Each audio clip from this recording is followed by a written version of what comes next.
আমি বিষয়ৰ আশাবিলাকক আমি বাদ দিব লাগিব, বিষয়ৰ আশাবিলাকক আমি পৰিহাৰ কৰিব লাগিব। এতিয়া বিষয় কাক কৈছে? আপুনি বিয়া কৰোৱাটো, সন্তান জন্ম দিয়াটো বিষয় নহয়। বিষয় হ'ল যে তপ জপ যোগ যজ্ঞ স্নান দান তীৰ্থ আদি কৰ্মবিলাকৰ ফল প্ৰতিদানৰ কোনো অন্ত নাই, কিন্তু সেই ফলে জীৱশ্ৰেষ্ঠ মানুহক কোনো উপকাৰ কৰিব নোৱাৰে। ভৰত কাল সৰ্পই এতিয়া দাহন কৰিবলৈ আৰু বেছি সময় নাই, তাৰ পিছতো তেওঁ কৰিব লাগে হৰি চিন্তা, কৰিছে হৰিণৰ চিন্তা।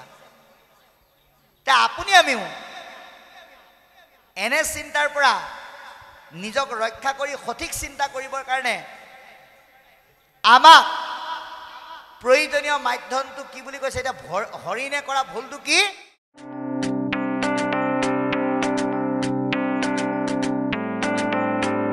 কিন্তু আজিকালি এনেকুৱা এক অনুষ্ঠান বোলে নাৰায়ণপুৰ খাওকুছি গাঁৱত পাতিলে, খাওকুছি গাঁৱৰ বা নাৰায়ণপুৰৰ ভকতসকলে শুনিলে, তাতেই সীমাবদ্ধ হৈ নাথাকে। আপোনালোকৰ এই অনুষ্ঠানভাগী অসম নহয়, ভাৰতবৰ্ষ নহয়, অসম তথা ভাৰতবৰ্ষৰ বিশ্বৰ অন্য প্ৰান্তত থকা আধ্যাত্মিকতাক ভাল পোৱা উপদা মাটিৰ কেঁচা মাটিৰ পৰশেৰে যাক উদ্বুদ্ধ কৰি থাকে, প্ৰবাসী অসমীয়াসকলৰ হৃদয়তো এই ভাগৱত ৰসে হেন্দোলনিৰ সৃষ্টি কৰিব, যাৰ কাৰণে ভোমোৰা বা মৌ মাখিয়ে যেনেকৈ ফুলৰ মৌ চুহি খায়, এই ভাগৱত ৰূপী ফুলপাহৰ মৌ চুহি খাই সকলোকে সেই ৰস বিলাই দিবৰ কাৰণে অন্যান্য ইলেক্ট্ৰনিক মিডিয়াৰ লগতে আজি আপোনালোকৰ মাজত এই অনুষ্ঠানভাগী সম্পূৰ্ণৰূপে জনহিতৰ কাৰণে প্ৰচাৰ কৰিবলৈ উপস্থিত আছে কালিন্দী ভোমোৰা ইউটিউব চেনেল। আমি তেৰা সমস্তক এটা শ্ৰদ্ধা জনাবই লাগিব। সঁচাকৈ তেওঁলোক ভোমোৰা ভাগৱত ৰূপী ফুলৰ মৌ বিজ্ঞান প্ৰযুক্তি বিদ্যাৰ মাধ্যমেৰে সুন্দৰকৈ ৰস আস্বাদন কৰি জনহিতকৰ কাৰণে বিশ্বৰ মাজত বিলাই দিয়াৰ যি ভূমিকা পালন কৰি আছে, এয়া যদি আমি সাধাৰণ দৃষ্টিৰে চাই থাকোঁ উপলব্ধি কৰিব নোৱাৰিম, সূক্ষ্ম দৃষ্টিৰে চাব লাগিব।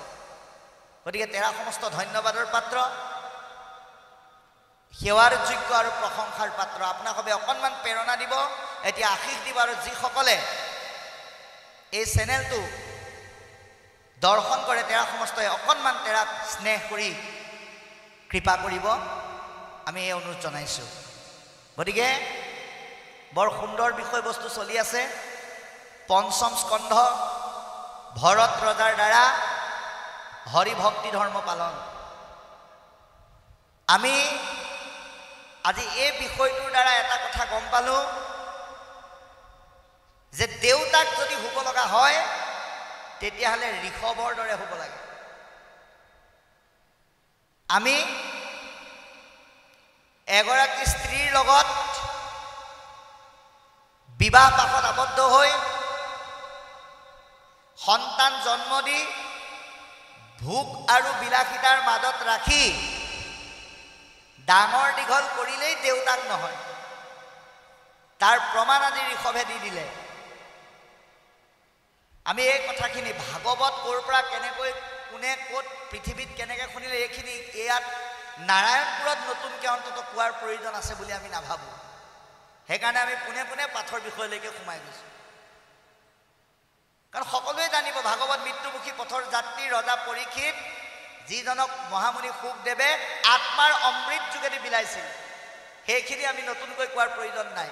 কিন্তু এইটোহে উপলব্ধি কৰিছোঁ যে ভগৱন্তই এই ধৰাধামত বিভিন্ন অৱতাৰে অৱতৰিত হয়, তাক ২৪টা অৱতাৰ বুলি বিভক্ত কৰিছে। তেনে এক অন্যতম কলা অৱতাৰে হৈছে ঋষভ, যিজনে পৰম ঈশ্বৰ হিচাপে আহি জগতত কৰিবলগীয়া দায়িত্ব আৰু কৰ্তব্য পালন কৰাৰ উপৰিও, ৰাজকীয় ধৰ্ম পালন কৰাৰ উপৰিও ১০০ জন পুত্ৰক ব্ৰহ্মবৰ্ত নামৰ স্থানলৈ মাতি নি সেই পুত্ৰসকলৰ যোগেদি যুগ যুগান্তৰলৈ আপুনি আমি পালন কৰিব পৰা ভক্তি ধৰ্ম সুন্দৰকৈ ২৫টা উপায়ৰ যোগেদি দেখুৱাই থৈ গৈছে। তাৰ ভিতৰত ঋষভে কি কৈছিল?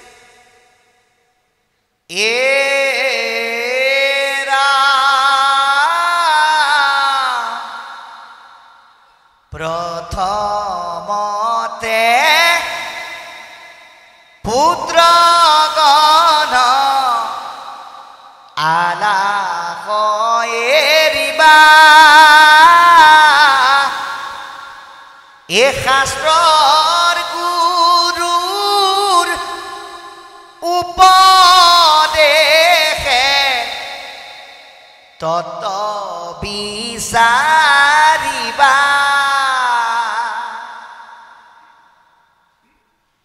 ঈশ্বৰৰ সেৱাৰ কৰিবা অনুষ্ঠান,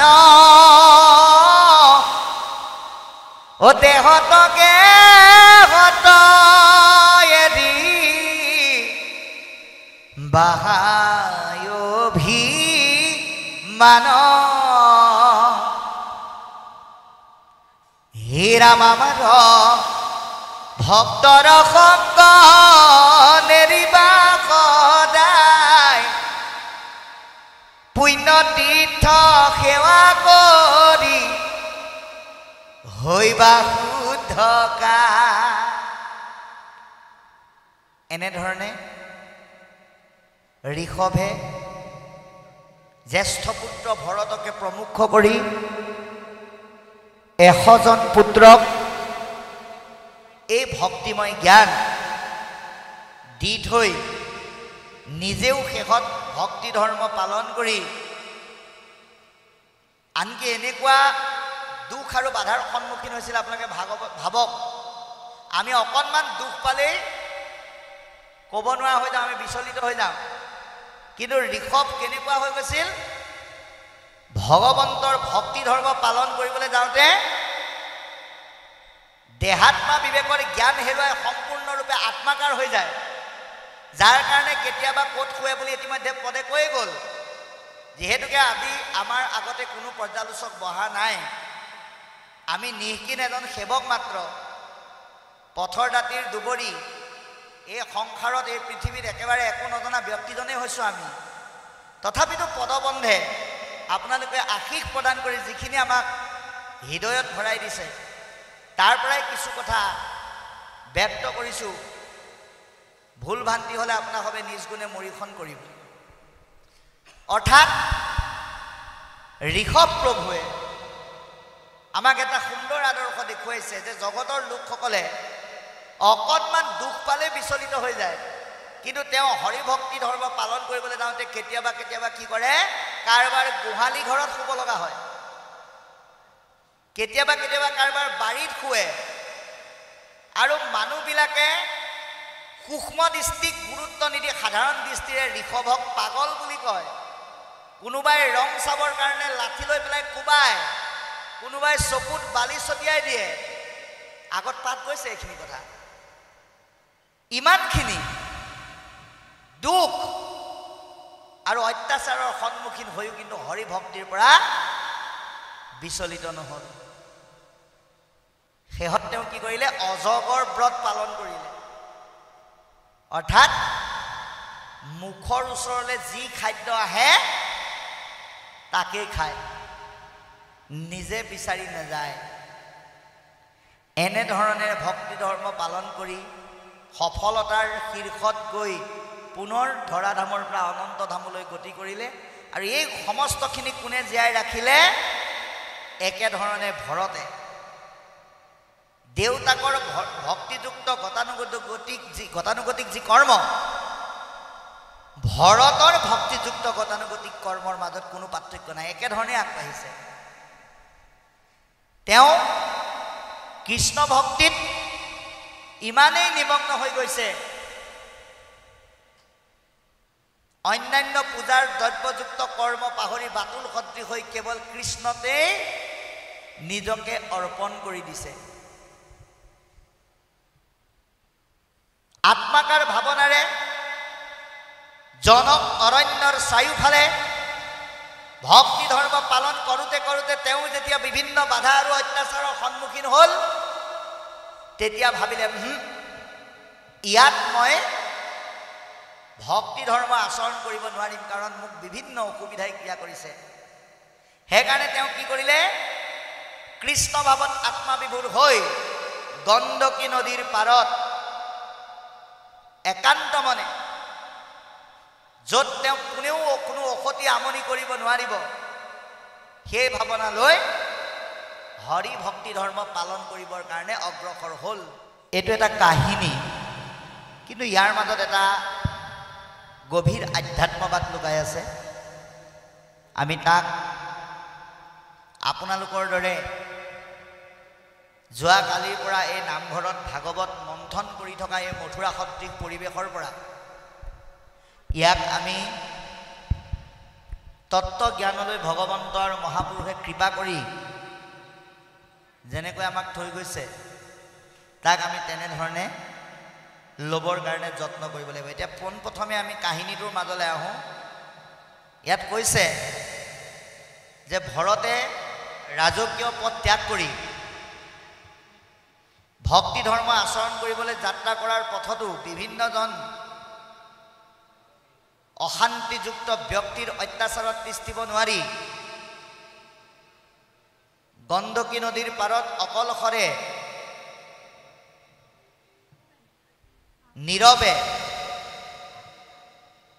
নিৰৱচ্ছিন্নভাৱে ধৰ্ম আৰু ভক্তি পালন কৰাৰ উদ্দেশ্যে তাত উপস্থিত হৈছে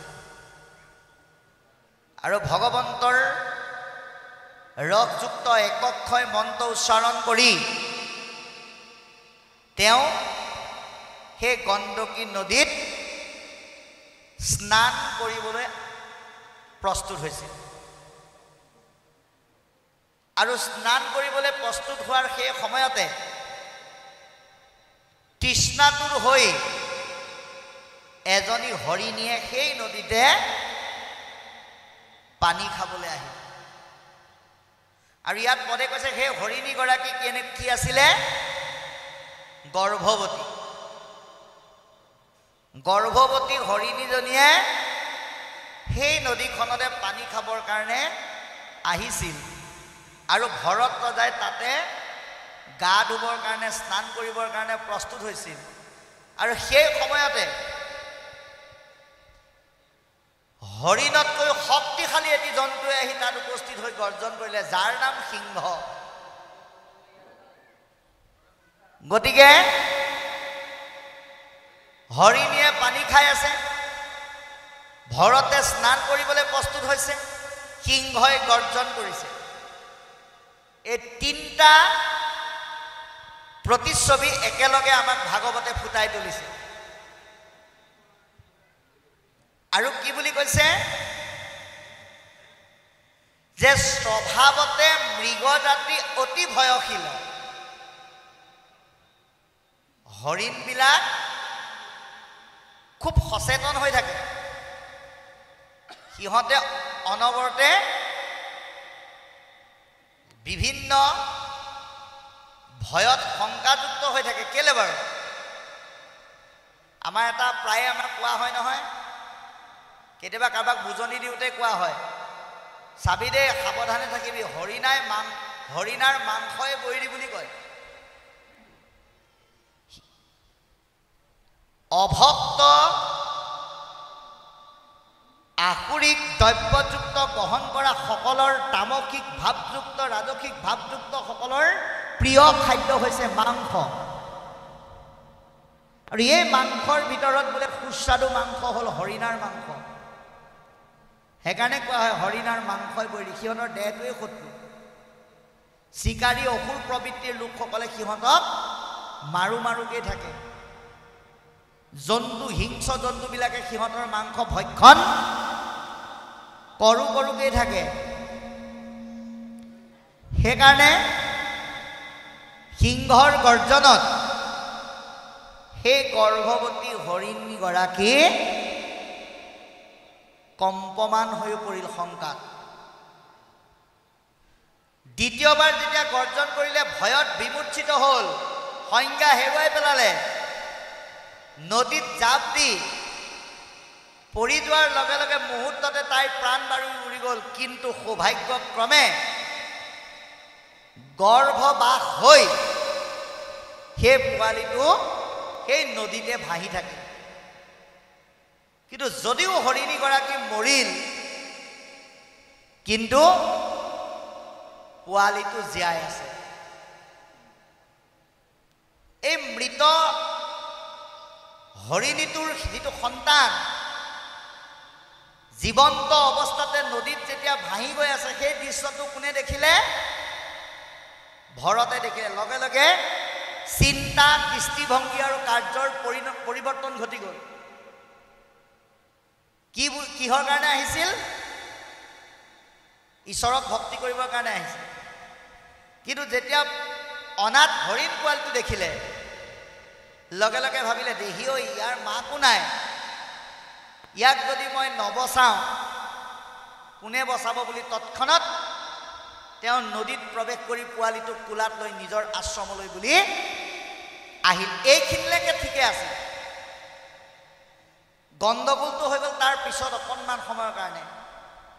সেইকাৰণে আমি এই কথাটো অকণমান পৰমাৰ্থিক দিশত চাব লাগিব যে আপোনালোকে জানে সন্ত, সাধু, মহন্ত, ভকতক কিন্তু কেতিয়াও মায়াই নেপায় বুলি কৈছে। হৰিণটো কিন্তু মায়াৰ প্ৰতীক। একাদশ স্কন্ধত নিজে পৰম পুৰুষ ভগৱন্তই উদ্ধৱক কৈ গৈছে, কাম ক্ৰোধ লোভ মোহ বিষয়া ক্ৰোহে মোৰ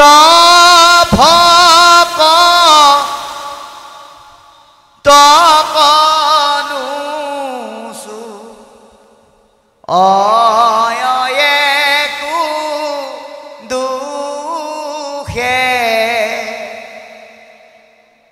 কাম, ক্ৰোধ, লোভ মোহে ভকতক নুচুৱে যদি ভৰতক কিয় চুলে? ইয়াৰ এটা ডাঙৰ তত্ত্ব আছে। ভৰত এতিয়ালৈকে সাধু ভকত হোৱাগে নাই, হোৱাৰ ৰাস্তাটোত আছে।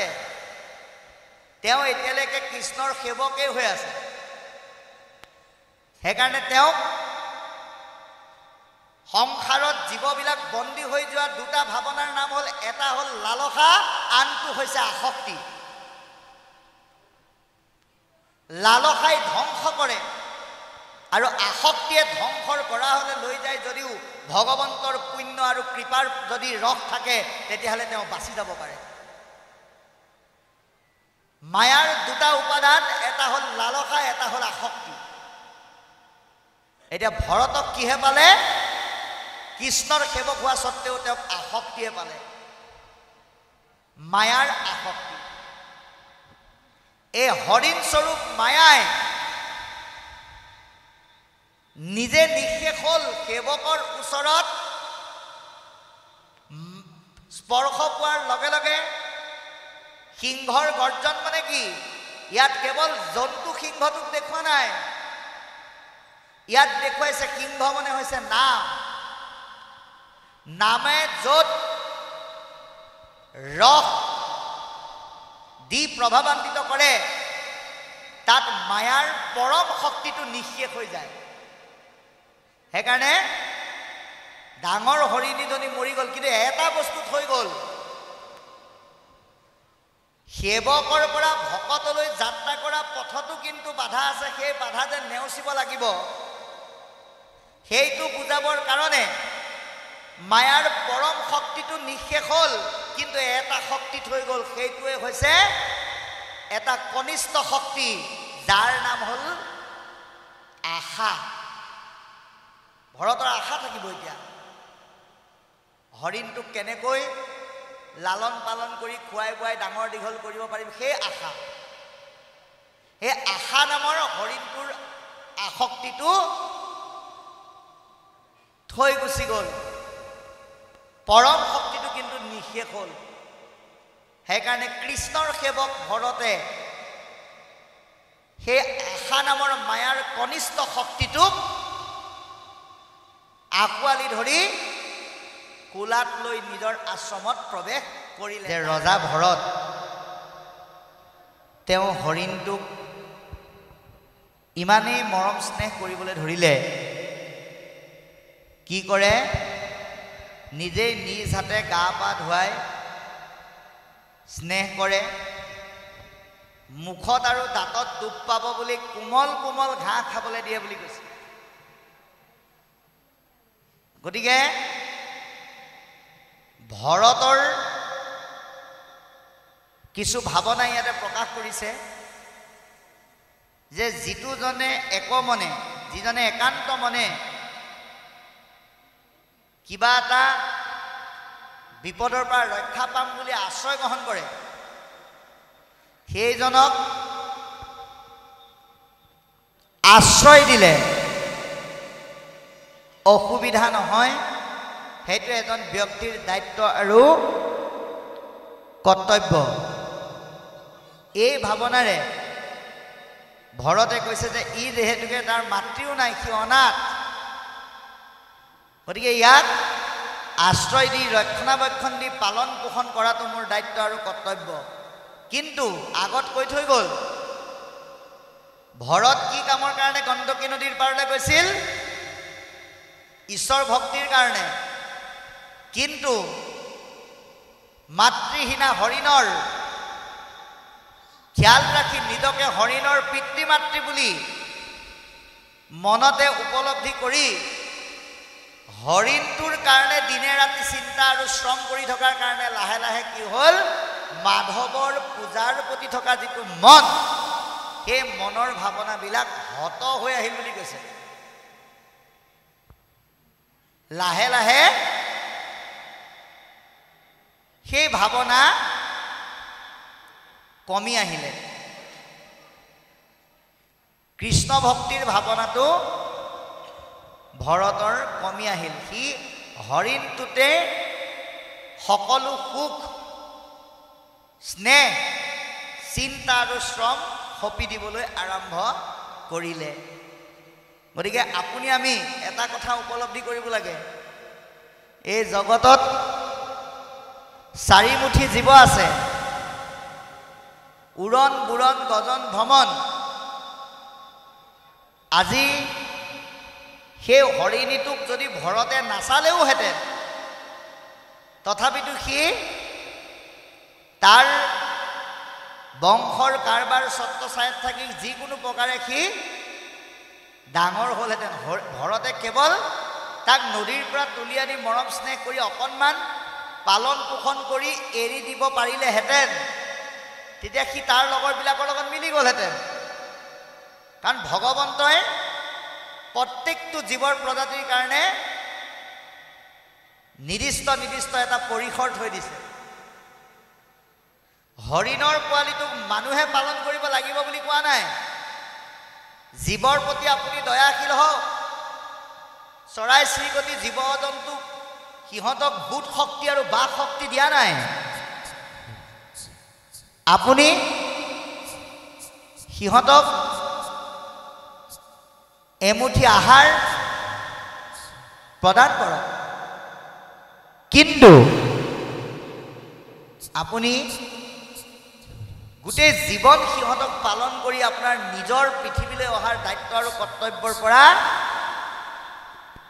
বঞ্চিত হৈ আপুনি যদি ভাবে মই ভাল কাম কৰিছোঁ, ভাগৱতে কৈছে মিছা। জীৱক মৰম কৰিবলৈ কৈছে, কিন্তু বনত ফুৰি থকা চৰাইটোক আনি নিজৰ সজাত বন্দী কৰি চাউল বা বিভিন্ন বিস্কুট আদি খাদ্য দি পেলাই সেই জীৱটোক সজাত বন্দী কৰি থবলৈ আপোনাক কোৱা নাই।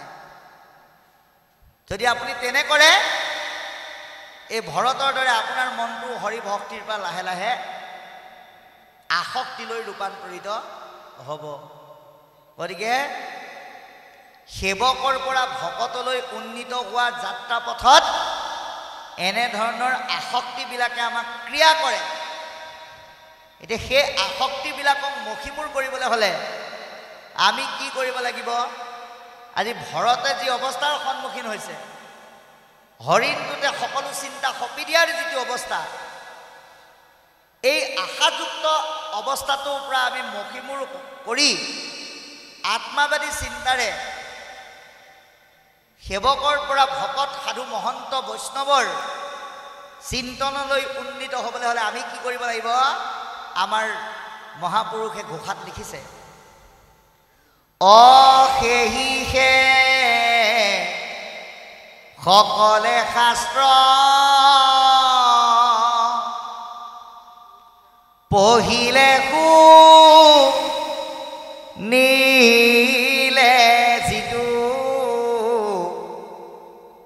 অনুষ্ঠান সমস্তে কৰিলা নিৰাশা ঈশ্বৰ কৃষ্ণ তাহাৰ সন্মুখ ভৈল আশা কজিজনে পিঠি দিলা ৰাম আশা কজিজনে পিঠি দিলা। আশাক পিঠি দিব লাগিব। এতিয়া ভৰতে আশাক পিঠি দিয়া নাই। ভৰতৰ আশা কি? মই এনেকৈ মৰম স্নেহ কৰি কৰি কোনোবা সময়ত তাক মুখত চুমাও দিয়ে বুলি কৈছে হৰিণ। গতিকে কোমল কোমল ঘাঁহ খুৱাই স্নেহ কৰি চুমা দি ৰক্ষণাবেক্ষণ দিম। এদিন সেই হৰিণীটো ডাঙৰ হ'ব, মোৰ লগতে সি বসবাস কৰিব। আনকি গা ধুবলৈ গ'লে, ঈশ্বৰ উপাসনা কৰিবলৈ গ'লেও তাক লগত লৈ যায় বুলি কৈছে। আশা এটাই, এই পোৱালিটো হৰিণটো এদিন ডাঙৰ হ'ব, ই মোৰ লগৰীয়া হ'ব, ই মোৰ লগতে থাকিব। এই আশাবিলাকৰ সমষ্টিয়ে ভৰতক ক্ৰিয়া কৰিবলৈ আৰম্ভ কৰিছে। গতিকে আপোনাক আমাকো সংসাৰৰ দুৰ্জয় আশাই যাতে বন্দী কৰিব নোৱাৰে, সেইকাৰণে আমি কি কৰিব লাগিব? এতিয়া ভৰতে কি নাজানে? ঋষভৰ পুত্ৰ হিচাপে ঈশ্বৰৰ তত্ত্ব সমস্ত জানে, কিন্তু তথাপিতো তেওঁক আশাই লাহে লাহে বন্দী কৰি আহি আছে। গতিকে আপোনাক আমাক সেই আশাই বন্দী নকৰিবলৈ হ'লে আমি কি কৰিব লাগিব? সমস্ত শাস্ত্ৰসমূহ পঢ়িলেই নহ'ব। শাস্ত্ৰৰ তত্ত্বক উপলব্ধি কৰি এনেধৰণৰ অনুষ্ঠানত আজি আপোনালোকে চাওক, অতীতত ধৰ্ম চৰ্চা কৰিবৰ কাৰণে, সংসাৰ তৰিবৰ কাৰণে বনলৈ যাব লগা হৈছিল, অৰণ্যলৈ যাব লগা হৈছিল, নদীৰ পাৰলৈ যাব লগা হৈছিল। কিন্তু কলিযুগৰ লোক ভাগ্যৱান, 100 বছৰত গৈ কোনো অৰণ্যত বনত গৈ ঈশ্বৰ চিন্তা কৰি গতি পাব নোৱাৰে। আমাক নিজৰ ঘৰতে, নিজৰ মানুহখিনিৰ মাজতে সৎসংগৰ পৰিৱেশ সৃষ্টি কৰি গতি পোৱাৰ ব্যৱস্থা কৰি দিলে। চাওকচোন কিমান সুলভ কৰি দিলে। বোলে তোমালোকে ইয়াত দিনটো 24 ঘণ্টা ভাগৱত হ'ল বুলি তোমালোকে 24 ঘণ্টা নুশুনিলেও হ'ব, অন্ততঃ 12 ঘণ্টা শুনা আৰু 12 ঘণ্টা নিজৰ ঘৰতে গৈ পেলাই ৰাতি অকণমান ৰেষ্ট লোৱা। কিন্তু মনত ৰাখিবা, টোপনি গ'লেও উশাহ নিশাহে যাতে তোমাৰ কৃষ্ণ বুলিব পাৰে, তেনেকুৱাকৈ ঈশ্বৰৰ নাম ল'বলৈ যত্ন কৰিবা। আৰু ইমান সুন্দৰ সুবিধা কৰি দিলে। 28,000 ঋষিয়ে ভাগৱত শুনোতে, 60,000 ঋষিয়ে ভাগৱত শুনোতে আজিৰ দৰে উন্নত মানৰ চাউণ্ড ছিষ্টেম নাছিল। আজি কৈছে তোমালোকে যদি কিবা এটা কাৰণত ঘৰৰ পৰা আহিব নোৱাৰা, বাৰাণ্ডাত বহি শুনিলেও সেই একেখিনিয়ে পাবা। তোমালোকক কিমান ব্যৱস্থা কৰি দিলে সুন্দৰ চাউণ্ড ছিষ্টেমৰ যোগেদি। বোলে তোমালোকে আন্ধাৰে মুন্ধাৰে শুনিব নালাগে, দিনত হ'লে সূৰ্যৰ পোহৰত ইজনে সিজনৰ মুখ চাই চাই শুনিবা, ৰাতি হ'লে লাইট দি দিলে। আৰু বিশ্বামিত্ৰ পৰাশৰৰ দৰে গছৰ পকা পাত খায়ো শুনিব নালাগে। সুন্দৰকৈ ঠাণ্ডা পানী, চাহ, জলপান, অন্ন আদি সুন্দৰকৈ খাই তোমালোকে শুনিবা, খালি তোমালোকে তৰিবলৈ যত্ন কৰা। ইমান সুন্দৰ ব্যৱস্থা আমাক কৰি দিলে। খালি আমাক এটাই সিদ্ধান্ত দিছে যে ভৰতৰ দৰে আমি যাতে আশাত আসক্ত হ'ব লগা নহয়। আমি আশাক যাতে জয় কৰি আমি ভগৱন্তৰ ওচৰত এটাই প্ৰাৰ্থনা কৰিব লাগে। সিদ্ধান্ত দিছে যে যিজনে কৰে মোৰ আহ মই কৰোঁ তাৰ সৰ্বনাশ, যিজনে চাপে মোৰ পাহ ময়ো হৈ যাওঁ তাৰ দাহ। আমি যদি ঈশ্বৰক আশা কৰোঁ যে প্ৰভু তোমাকেই ভজিম, তোমাকেই সেৱা কৰিম, তোমাকেই ভকতি কৰিম, তোমাৰেই নাম গাম, তুমি আমাক কেৱল কৃপা কৰা, ভগৱন্তই কৃপা কৰি থাকিব। কিন্তু কৃপা কৰি কৰি ভগৱন্তই ভাবিব এইজনকনো কিমান কৃপা কৰিম বুলি, যেতিয়া একেদিনাই 15 তলা ওপৰৰ পৰা তললৈ পেলাই দিব, উঠিবলৈ কিন্তু শক্তি নাথাকিব। সেইটোকে কৈছে আশা কৰিলে সৰ্বনাশ হ'ব। কিন্তু আপুনি যদি তেওঁক নিস্বাৰ্থভাৱে তেওঁৰ কাষ চাপে, ভগৱন্তই কৈছে মই তেওঁৰ দাস হৈ যাওঁ। এতিয়া ভগৱন্তৰ আমি কাষ চাপিব লাগিব, অৰ্থাৎ কলিযুগত ভগৱন্তৰ ওচৰলৈ আপুনি কেনেকৈ যাব? কাৰণ তেওঁতো শংখ চক্ৰ গদা পদ্মলৈ আপোনাক দেখা নিদিয়ে। আপুনি ভগৱন্তৰ কাষ কলিযুগত কেনেকৈ চাপিব লাগিব? তেওঁ বাক্যময় মূৰ্তিৰূপে ভাগৱতত আছে। দৈনন্দিন জীৱনৰ কৰ্মসূচীৰ মাজতো অকণমান সময় এই স্থলীত আহি ভাগৱতৰ কাষত নিজকে অকণমান ৰাখিবলৈ যত্ন কৰিব লাগিব। আৰু ভগৱন্তই কৈছে সেইজনক মই কৃপা ইমানেই কৰোঁ, মই তেওঁৰ দাস হৈ যাওঁ, তেওঁ যি কয় মই তাকে কৰোঁ। অকল ময়ে নহয়, ৰাম যিটো জনে যাই মাধৱৰ নাম ধৰি পাছে পাছে ফুৰে দেৱ দেৱী স্তুতি কৰি মূৰ্তি মন্ত্ৰ হৈয়া পঞ্চ প্ৰকাৰ মুকুতি মুক লৈও বাপ বুলি কৰয়কা কুটি।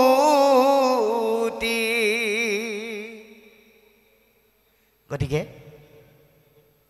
তেৰাৰ কাষ চাপিলে কিমান অনন্য উপকাৰ পোৱা যায়, এয়া আমি উপলব্ধি কৰিব লাগিব। আশাক মষিমূৰ কৰিবৰ কাৰণে এই পাঠটি আমাক সুন্দৰকৈ প্ৰদান কৰিছে। ঘৰতে হৰিণৰ পালন পোষণ চিন্তন আসক্তিত ইমানেই লাগি গ'ল, দিনে ৰাতিয়ে হৰিণটোক পালন পোষণ কৰিবৰ কাৰণে কৰিবলগীয়া কৰ্মত কোনো ক্ৰুটি নাৰাখিলে। আৰু কি বুলি কৈছে, যেতিয়া তেওঁ যিকোনো কামত ফল মূল আদি বিবিধ সম্ভাৰ আনিবলৈ যায়, লগত হৰিণটোক লগত লৈ যায় আৰু আহোঁতেও লগতে লৈ আহে, অহৰ্নিশে তাৰ লগতেই লাগি থাকে। গতিকে এতিয়া এইটোকে কৈছে যে কোনেনো বুজিব পাৰে ভগৱানৰ মায়া, ঈশ্বৰৰ মায়া। এই যে হৰিণৰ আসক্তিত যে আসক্ত হ'ল, ইয়াৰ যোগেদি আমাক কৈছে যে কৃষ্ণৰ সেৱক হওঁতে সাৱধান, যিকোনো সময়তে তেওঁ সৃষ্টি কৰা এনেকুৱা মায়াত হয়তো তুমি আমি সকলো পৰিব পাৰোঁ। গতিকে এই মায়াই যেতিয়া আমাক আসক্ত কৰিব, তেতিয়া আমি অন্য কথালৈ আমাৰ মন নাযাব। সেইকাৰণে ভাগৱতে সিদ্ধান্ত দিছে, মায়াৰ পৰা ৰক্ষা পাবলৈ হ'লে আমি কি কৰিব লাগিব?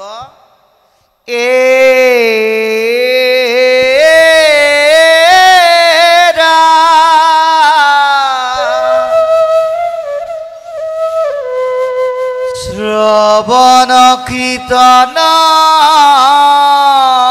নিতে কৰিও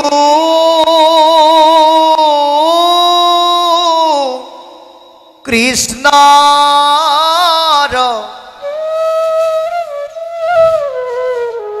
ইন্দ্ৰিয়ক যিনি হইবে কৃতাৰ্থ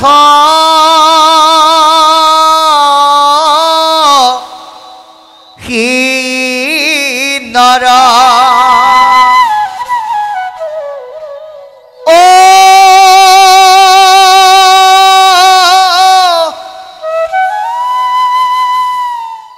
ইন্দ্ৰিয়ক জিনিবাৰ আছে যা ৰমতি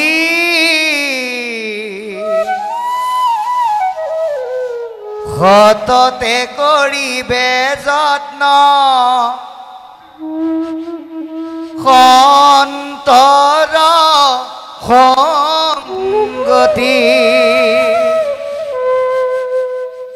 গতিকে আমি এনেধৰণৰ মায়াযুক্ত আসক্ততাৰ পৰা মুক্ত হোৱাৰ মূল উপায় হৈছে সংগ। এতিয়া ভৰতৰ চব ঠিক আছিল, কিন্তু তেওঁ যাৰ সংগ ল'লে সেই সংগটো বৰ উপযুক্ত সংগ নহ'ল। সেই সংগটো মোহাচন্নতা ভাৱলৈ পৰিণত হোৱা দুসংগলৈ পৰিণত হ'ল। এয়া পিছত ভৰতে যেতিয়া হৰিণৰ জন্ম পাব তেতিয়া তেওঁ স্বীকাৰ কৰিবগৈ, সংগ গণ্ডগোল হ'লে যে বাকী চব গণ্ডগোল হৈ যায়। এয়া আজি আমি ভৰতৰ যোগেদি স্পষ্টভাৱে আমি উপলব্ধি কৰিবলৈ পাৰিছোঁ। গতিকে কৃপালু বাপাই সমস্ত কি বুলি কৈছে, ভৰতে হৰিণটোক আঁকোৱালি ধৰি দুহাত জোৰ কৰি আশীৰ্বাদ দিয়ে যে মোৰ আশীৰ্বাদে তোৰ নহৌক প্ৰমাদ।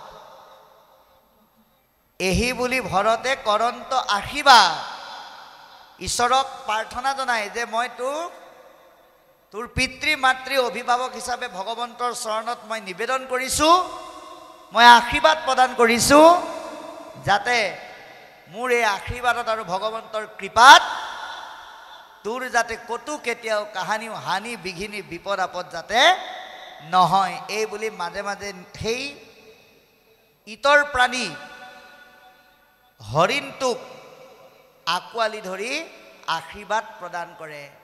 এতিয়া আমি অন্য জীৱ জন্তুক জীৱশ্ৰেষ্ঠ মানুহ হিচাপে আশীৰ্বাদ দিলেও নিদিলেও সি নিজৰ স্থানৰে গতি কৰিবই, ভগৱন্তক তাক সেইমতেই বনাইছে।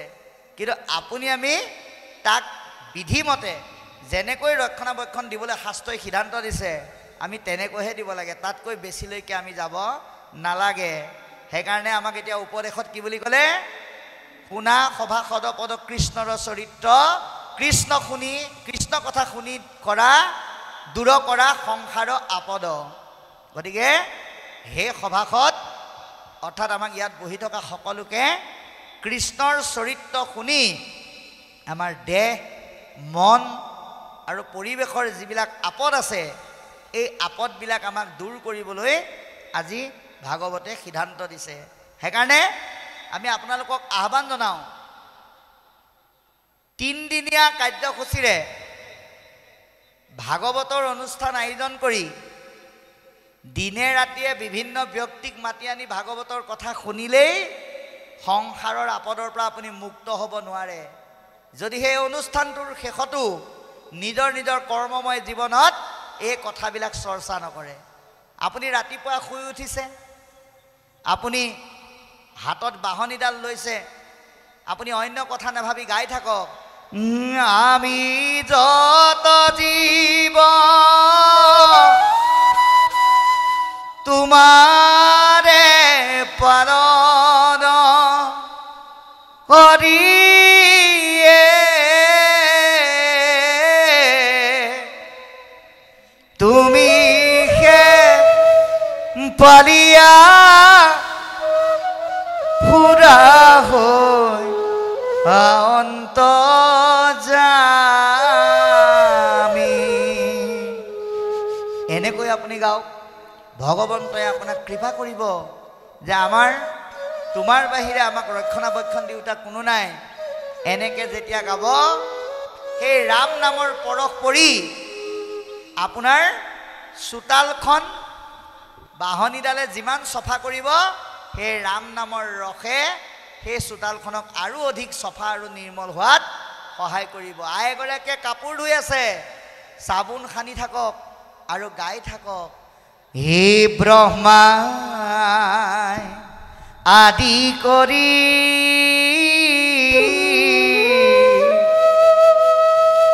জীবজত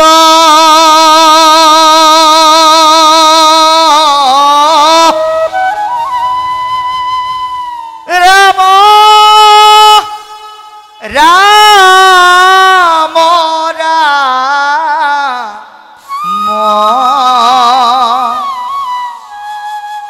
হে ৰাম ৰাম মায়া শয্যা মাজে আশ্ৰয় ঘুমতি যাই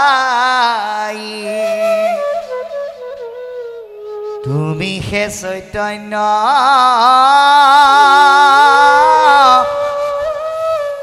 সনাতন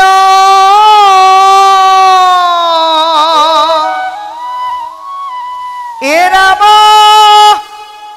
ৰাম ৰাম হে ৰাম ৰাম আমি অচেতন নিয়োগ নাথ জগাই।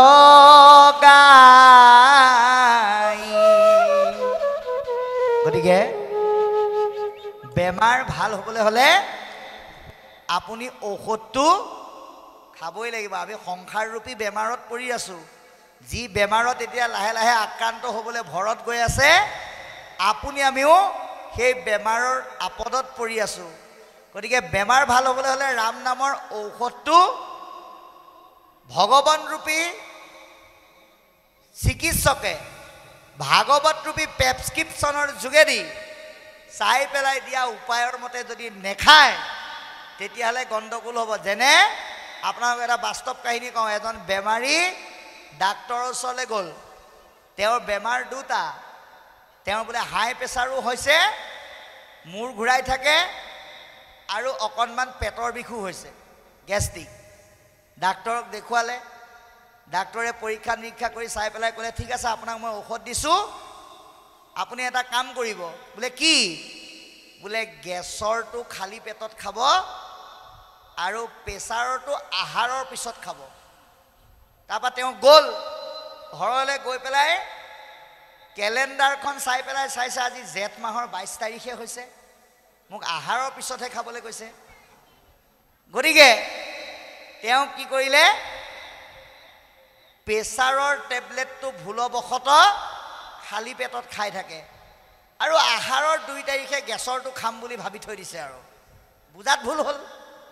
তাৰপিছত আহাৰৰ 2 তাৰিখলৈ তেওঁৰ স্বাস্থ্যৰ অৱস্থা যাওঁ যাওঁ অৱস্থা, যেন তেনে মাতটো আছে আৰু। তাৰপিছত তেওঁ এজন মানুহক লগত লৈ পেলাই সেইজন ডাক্তৰৰ ওচৰলৈ গৈ ক'লেগৈ, হৰি ডাক্তৰ আপুনি সঁচা ডাক্তৰ নে মিছা ডাক্তৰ? বোলে কেলে? বোলে আপুনি মোক ঔষধ দিলে, মই খালোঁ, কিন্তু মোৰ ভাল হোৱাতকৈ দিনক দিনে বেমাৰহে বেছি হৈছে। বোলে অঁ হয় নেকি? কেলে বা?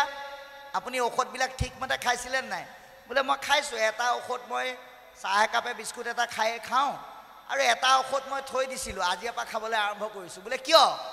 বোলে আপুনি কৈছিলে আহাৰৰ পিছত খাবলৈ, মই আহিছিলোঁ 22 জেঠতহে, গতিকে আজি খাম বুলি ভাবিছোঁ। ডাক্তৰে কৈছে আপুনি নমৰিল যে সেইটোৱে ভাল হ'ল। বোলে কিয়? বোলে আপুনি ভকত কাৰণে বাচি আছে, ভগৱন্তই কৃপা কৰি থকাৰ কাৰণে। অভকত হোৱাহেঁতেন আপুনি ইমান দিনা যমৰ আলহী হ'ব লগা হ'লহেঁতেন। গতিকে আপুনি আমি যেনেকৈ ডাক্তৰে দিয়া পৰামৰ্শটো মানিহে সময়ৰ ঔষধ সময়ত খাব লাগে, ঠিক তেনেকৈ ভগৱন্তৰূপী মহা চিকিৎসকজনে দিয়া পৰামৰ্শকেইটা ভাগৱতৰূপী প্ৰেছক্ৰিপশ্যনখনত ভকতৰূপী ডাক্তৰসকলে বিলাই আছে। আপুনি আমি আহি পেলাই ইয়াৰ পৰা কেৱল গ্ৰহণ কৰি তাক নিত্যভাৱে আমি চৰ্চা কৰিলে এই সংসাৰৰূপী আপদৰ পৰা আমি নিজক ৰক্ষা কৰিব পাৰিম। সেইকাৰণে কৈছে এই হৰিনাম মধুৰৰো মধুৰ সুমধুৰ বুলি কৈছে, মংগলৰো মংগল সুমংগল বুলি কৈছে। গতিকে অমংগল বিমংগল সমস্তখিনি দূৰ কৰি মধুৰৰ সুমধুৰ আপোনাক আমাক সুন্দৰকৈ বিলাই থৈ গুচি যায়। কাৰণ মংগলযুক্ত ভাৱনাবিলাক এই নামৰ ৰসত ভাগৱতৰ মাধ্যমেৰে আমাক বিলাবৰ কাৰণে সুন্দৰ পৰিৱেশ সৃষ্টি কৰিছে। আজি আপোনালোকৰ এই নামঘৰ হৈ থকা নাই, এইখন বৃন্দাবনলৈ পৰিণত হৈছে, এইখন মধুবনলৈ পৰিণত হৈছে। গতিকে ইয়াত পদে কৈছে যে তপ জপ যোগ যজ্ঞ স্নান দান তীৰ্থ আদি কৰ্মবিলাকৰ ফল প্ৰতিদানৰ কোনো অন্ত নাই, কিন্তু সেই ফলে জীৱশ্ৰেষ্ঠ মানুহক কোনো উপকাৰ কৰিব নোৱাৰে। তাৰ শ্ৰেষ্ঠ ফলটো লোৱা সেইটোৱে হ'ল নাম আৰু ভক্তি। সুৰাপান গোবধ অগম্যা গমন এই সমস্ত যিমানবিলাক মহাপাপ আছে কি বুলি কৈছে, হৰি বিমুখত আখি ভৰিল একঠাই হেন জানি হৰি নাম নেৰিবা সদায়। গতিকে এই যিবিলাক সংসাৰৰ আপকযুক্ত কৰ্ম এই সমস্তবিলাক কাৰ দ্বাৰা সংগঠিত হয়, হৰি বিমুখীজনৰ দ্বাৰাহে সংগঠিত হয়।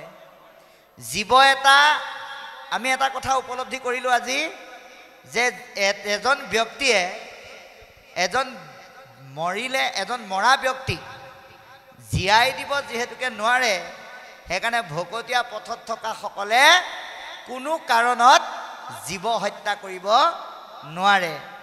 গতিকে এই যে জীৱক হত্যা কৰে সেয়া কাৰ কৰ্ম, হৰি বিমুখীসকলৰ কৰ্ম বুলি কৈছে। আৰু এই যিবিলাক নাখাবলগীয়া অখাদ্যযুক্ত খাদ্য সেইবিলাক তামসিক ৰাজসিক আৰু ঈশ্বৰ বিমুখীসকলে খায় বুলি কৈছে। অগম্যাগমন নাযাবলগীয়া ঠাইলৈ ভকত কেতিয়াও নাযায়, ভকতে যাব নোৱাৰে, কাৰণ সেই স্থানত কলি থাকে। গতিকে কোন যায়, হৰি বিমুখীসকল যায়। সেইকাৰণে এনেকুৱা অপকৰ্ম ব্ৰহ্ম হত্যা সুৰাপান অগম্যা গমন আদি কৃতকৰ্ম আপোনাৰ এই দেহটোৰ দ্বাৰা নহ'বলৈ হ'লে আপুনি কিন্তু কেতিয়াও হৰি নাম এৰিব নালাগিব। নামত আপুনি সদায় ব্ৰতী থাকিব লাগিব বুলি কৈছে। খাওঁতে শুওঁতে উঠোঁতে বহোঁতে সদা সৰ্বদা আপুনি ঈশ্বৰৰ নাম ল'ব লাগিব। দুটা কৰ্ম সমানে কৰিব লাগিব। কি কৰিব লাগিব? মুখে লোৱা নাম হৃদয়ে ধৰা ৰূপ।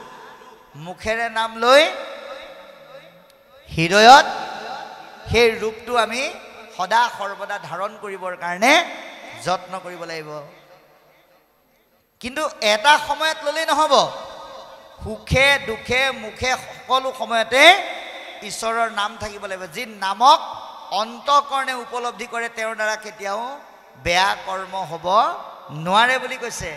গতিকে হেন নৰ তনু আউৰ নাপাইবা দুনাই জন্ম চিন্তা মণি হেৰা হাততে হৰাই।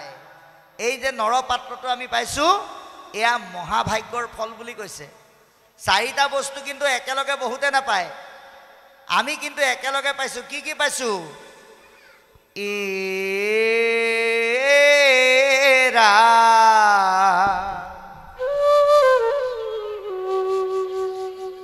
যদ্যপি অথিৰ ইটো মনুষ্য শৰীৰ তথাপি দুৰ্লভ মানুহ মনুষ্য শৰীৰ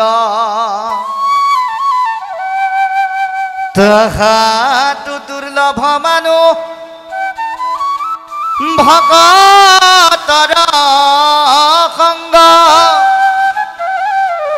লভিলো দুৰ্লভ লাভ কিনো মহাৰংগ। গতিকে হৰিনাম, ভাৰতবৰ্ষ, কলিযুগ, এই চাৰিটা বস্তু কিন্তু বহুতে একেলগে নাপায়। কোনোবাই মানুহৰ জন্মও পাব, ভাৰতবৰ্ষও পাব, কলিযুগো পাব, কিন্তু নামঘৰলৈ চিঞৰি চিঞৰি মতাটো দূৰৰ কথা, টানি আজৰি আনিলেও নাহে। কি বুলি কয়? কিছুমান মানুহ আপোনালোকে বাস্তৱত চাব। এজন মানুহক সুধিলোঁ, বোলো বাপ গাঁৱত 3 দিন ভাগৱত চলি আছে নহয়, তুমি নোযোৱাকৈ নাথাকিবা। আগতে বিয়া বাৰু নাপাতোতে দেখোন তুমি এনেকুৱা নাম বা ভাগৱতৰ অনুষ্ঠানত খুব সঘনাই যাম বুলি কৈ আছিলা সৰুতে, এতিয়া কিয় নোযোৱা? বোলে এতিয়া যাবলৈ অকণ অসুবিধা হয়। কি অসুবিধা? বোলে ৰাতিপুৱা 7টাতে ওলাই যাওঁ, ৰাতি 8টাত সোমাওঁ, ভাগৰ লাগে দোকানৰ পৰা আহি। কেতিয়া যাবা? বোলে লাহে লাহে যেতিয়া সংসাৰলৈ আহিম, মা দেউতাই যেতিয়া মাটি বাৰী দি বেলেগ কৰি দিব, তেতিয়া আৰু যাম আৰু গৃহস্থৰ মাৰটো পালটো সোধাবৰ কাৰণে। বোলে ঠিকে আছে। তাৰপিছত বিয়া বাৰু কৰাই মেলি দিলে। সুধিলোঁ, বোলে আপুনি নামঘৰলৈ এতিয়া যাবনে নাযায়? বোলে এতিয়া যাব পৰা যায়, দিনত হ'লে আইগৰাকীক লগতে লৈ পেলাই স্কুটিখন লৈ গৈ পুটুককৈ অকণমান শুনি খাই বৈ আহিব পাৰোঁ। এতিয়া ৰাতি যাবলৈ অকণমান দিগদাৰ। বোলো কেলে বা? চাওক দেই, ঘৰখনত কোন কোন আছে? শাহু আছে, শহুৰ আছে, জেঠাল আছে, ননন্দ আছে, গোটেই ঘৰখন ভৰি আছে। তাৰপিছত সুধিলোঁ, তুমি ৰাতি যাব কিয় নোৱাৰা? বোলে মই যদি গুচি যাওঁ, এওঁ আকৌ অকলে থাকিবলৈ ভয় কৰে। বদনামটো আইগৰাকীলৈ দি দিলে। বোলে কেতিয়া যাবা? বোলে যেতিয়া ল'ৰা ছোৱালী এটা হ'ব তেতিয়া যাম, আৰু তাইৰো লগ এটা হ'ব। বাৰু ঠিক আছে। ল'ৰা ছোৱালী হ'ল। এইবাৰ সুধিলোঁ, বোলে তুমি এতিয়া যাবা নাই? অইনবাৰে নোৱাৰিলেও তুমি কিন্তু দেওবাৰে ওলাবা। বোলে কি ক'ব, সোমবাৰৰ পৰা শনিবাৰলৈকে চাকৰি থাকে, এইবাৰ আকৌ এনেকুৱা কৰিলে, শনিয়ে দেৱে ট্ৰেইনিং দি দিলে, দিনত যাব নোৱাৰোঁ। বোলো ৰাতি যাবা? বোলে ৰাতি আৰু দিগদাৰ। বোলে কি দিগদাৰ? মই যদি কেঁচুৱাটো ধৰি নিদিওঁ, এওঁ ভাতকে বনাব নোৱাৰে। এইবাৰ আকৌ সেইকাৰণে যাব নোৱাৰে। তাৰপিছত কেতিয়া যাবা? বোলে একেবাৰে চব আজৰি পিজৰি হৈ বুঢ়া হ'লে যাম। তাৰপিছত ঠিক আছে, বুঢ়া হ'ল। সুধিলোঁ, এতিয়া যাবানে নাই? বোলে এতিয়া যাব পাৰিলোহেঁতেন, কি ক'বা, ল'ৰাটোৰো চাকৰি, বোৱাৰীজনীও চাকৰি হ'ল, নাতিটো স্কুললৈ যায়, ঘৰতে আগফালেও ফুলৰ বাগিচা, পিছফালে জলকীয়া বেঙেনা খেতি, ঘৰত 2-3খন গাড়ী। বোৱাৰী আৰু পুত্ৰই কৈ থৈ গৈছে, দেউতা আমি নহালৈকে আপুনি ঘৰৰ পৰা লৰচৰ নকৰিব। আল্টিমেট মই এসময়ত ঘৰৰ হেড আছিলোঁ, এতিয়া পুত্ৰ বোৱাৰীৰ অধীনত যেতিয়া আহিল, মই ঘৰৰ চকীদাৰ। গতিকে মই দিনত সেইকাৰণে যাব নোৱাৰোঁ। আৰু ৰাতি কেলে নোৱাৰোঁ? ৰাতি যাবা? বোলে ৰাতি পাৰিলোহেঁতেন, ল'ৰাটো অফিচৰ পৰা আহি কেনিবা ওলাই যায়, নাতিটো ধৰি নিদিলে বোৱাৰীজনীয়ে ভাতকে বনাব নোৱাৰে। গতিকে এয়া হ'ল ঈশ্বৰ বিমুখী লোকৰ কথা। তেওঁলোকে জীৱনত ঈশ্বৰৰ স্থানলৈ যাবলৈ সময় উলিয়াই ল'ব নোৱাৰে। কিন্তু 3টা বস্তুহে পালে, কলিযুগ পালে, নৰদেহ পালে, ভাৰতবৰ্ষ পালে, কিন্তু নামৰ সংস্পৰ্শ নাপালে। আপুনি আমি এই আটাইকেইটা বস্তু পাইছোঁ। কি কি পাইছোঁ? কলিযুগ পালোঁ, ভাৰতবৰ্ষ পালোঁ, নাম পালোঁ, ভকতৰ সংগ পালোঁ। এই আটাইকেইটা পাই আমি যদি নামলৈ নাহোঁ, তেতিয়াহ'লে আকৌ শূন্যৰ পৰা জীৱনটো আৰম্ভ কৰাৰ দৰে আমাৰ জন্মবিলাক আমি 1 নম্বৰৰ পৰা আৰম্ভ কৰিব লাগিব। কি বুলি কৈছে? এৰা মনুষ্যৰ জন্ম পাই হৰি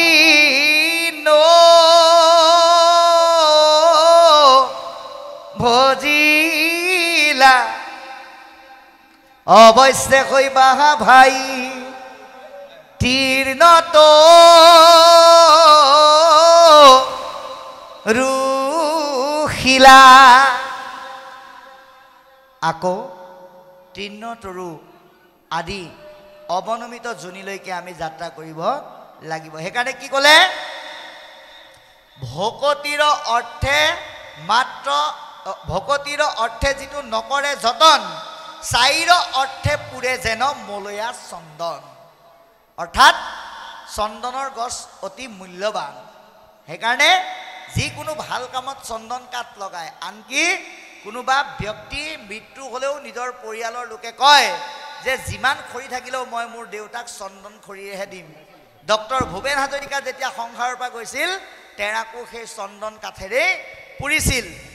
এনেহেন মূল্যৱান চন্দন গছডাল যাৰ সুগন্ধই চাৰিওফালে সুশোভিত কৰে, সেই চন্দন গছডাল যদি কোনোবাই কেৱল বতাহটো ভাল হওক বুলি পেলাই যদি পুৰি পেলায়, তেতিয়াহ'লে তেওঁ কিন্তু চন্দন গছৰ মূল্য দিব নোৱাৰে।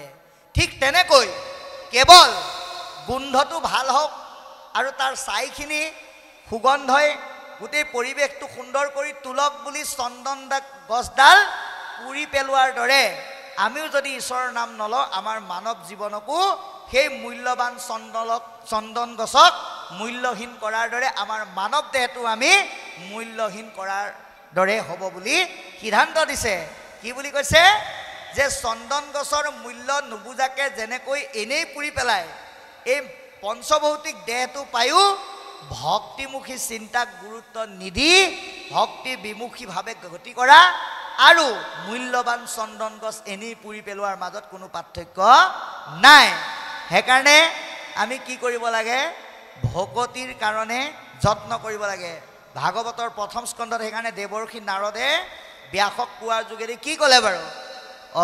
হেন জানি মহাবুধি মন্ত যিটো জন, ভকতিৰ অৰ্থে মাত্ৰ কৰোক যতন।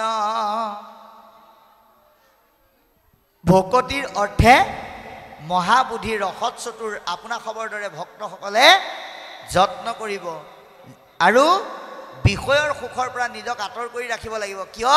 ইয়াত কৈছে হেন জানি বিষয়ৰ আশা পৰি হৰি ধনে অনিৰুদ্ধে বোলা ৰাম হৰি বুলি কৈছে। অৰ্থাৎ আমি বিষয়ৰ আশাবিলাকক আমি বাদ দিব লাগিব, বিষয়ৰ আশাবিলাকক আমি পৰিহাৰ কৰিব লাগিব। এতিয়া বিষয় কাক কৈছে? আপুনি বিয়া কৰোৱাটো, সন্তান জন্ম দিয়াটো বিষয় নহয়। বিষয় হ'ল লগাতকৈ বেছিকৈ বিচাৰি ঈশ্বৰক পাহৰি যোৱাটোহে বিষয় বুলি কৈছে। আপুনি যদি কেৱল ধন জন ঐশ্বৰ্য বিভূতি এইবিলাক লাগে সেই ভাৱতে আপুনি যদি থাকি যায়, তেতিয়াহ'লে আপুনি বিষয়ত পতিত হ'ব লাগিব। গতিকে লগাতকৈ বেছিকৈ যেতিয়াই বিচাৰিব লাগিব, তেতিয়াই ঈশ্বৰৰ ভাৱনাৰ শক্তিটো লাহে লাহে কমি আহে। যেনেকৈ এতিয়া ভৰতৰ মনটো লক্ষ্য প্ৰাপ্তিৰ পথৰ পৰা পথভ্ৰষ্ট হৈ হৰিণৰ স্থানলৈকে গতি কৰাৰ কাৰণে তেওঁ ঈশ্বৰমুখী চিন্তাৰ পৰা বিচলিত হ'ব লগা হৈছে।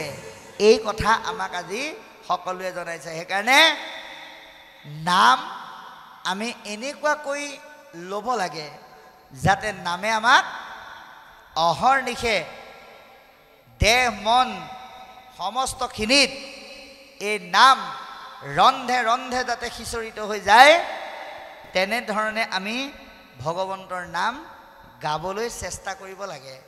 সেইকাৰণে বহুতে কয় এৰা ভকত গ'ল বৈকুণ্ঠত হৰি নাম গা, নাজানো হৰি নাম কেনেকে গা, চকুৰে দেখিছো চাপৰি বজা, কাণেৰে শুনিছো মুখেৰে গা। গতিকে এনেকে অকল ইজনে সিজনে গালেই নহ'ব। যদি কেৱল 3 দিন 3 ৰাতি শ্ৰৱণেই হৈ থাকে, কেতিয়াবা কলিযুগৰ মানুহ যিহেতুকে মায়াত আসক্ত, শ্ৰৱণেও কেতিয়াবা কেতিয়াবা বিৰকতি আনে। সেইকাৰণে মন্থন কৰিবলৈ হ'লে আমিও কীৰ্তন কৰিব লাগে। কেনেকৈ? হৰি নাম ভাল লাগে শ্ৰৱণ কৰি হৰি নাম ভাল লাগে কীৰ্তন কৰি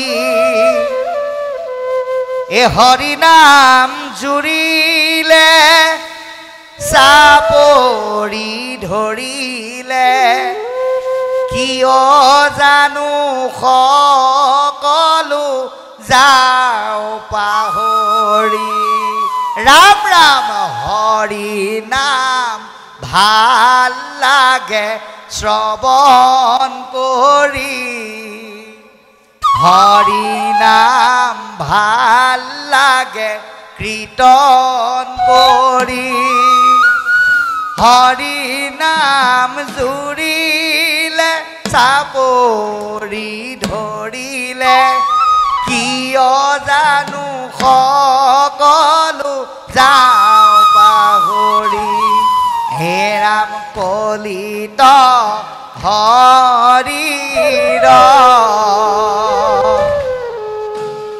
কীৰ্তন এৰিয়া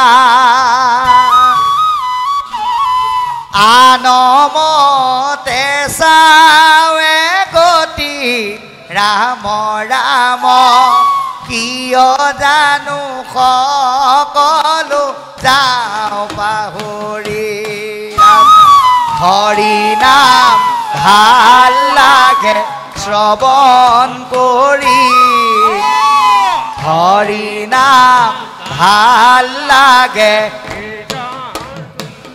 একেলগে হৰি নাম জুৰিলে চাপৰি ধৰিলে কিয় জানো সকলো যাও পাহৰি ৰাম ৰাম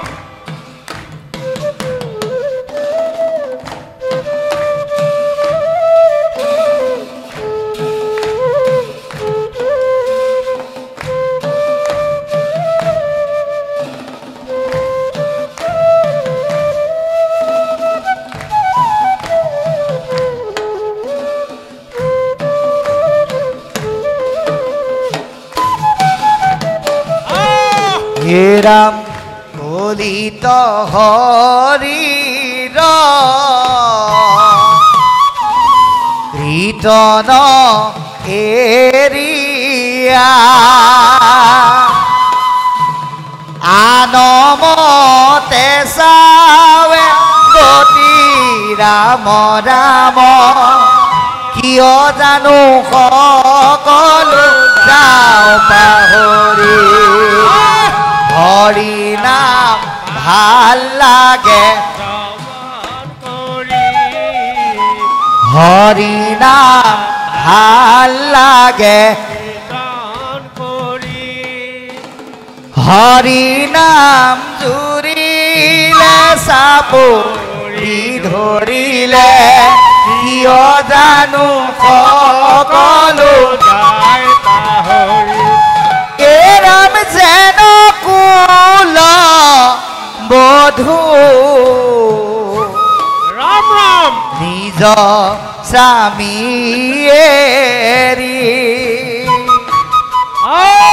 ভজে গয়াও পপতি ৰাম ৰাম কিয় জানো সকলো যাও পাহৰি ৰাম ৰাম হৰি নাম ভাল লাগে শ্ৰৱণ কৰি হৰি নাম ভাল লাগে কীৰ্তন কৰি হৰি নাম জুৰিলে চাপৰি ধৰিলে কিয় জানো সকলো মানৱ কৃষ্ণ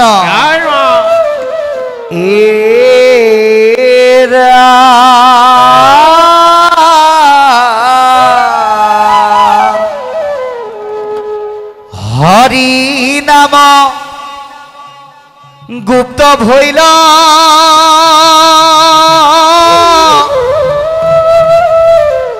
মনুষ্যত পূজা ৰইল বুলি গৰ্ব কৰে দেবগণে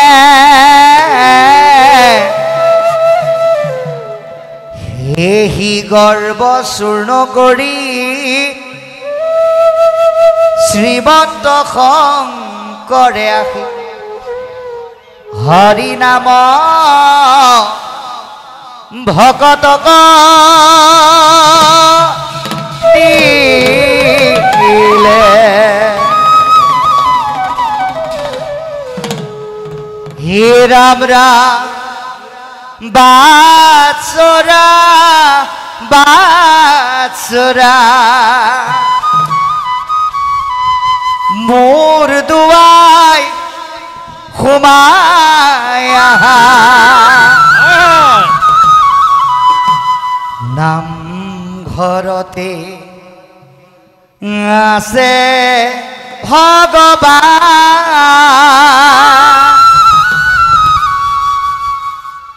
ভাগৱত পঢ়িবা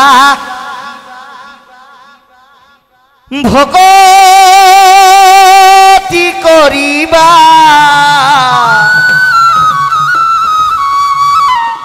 কি বাৰু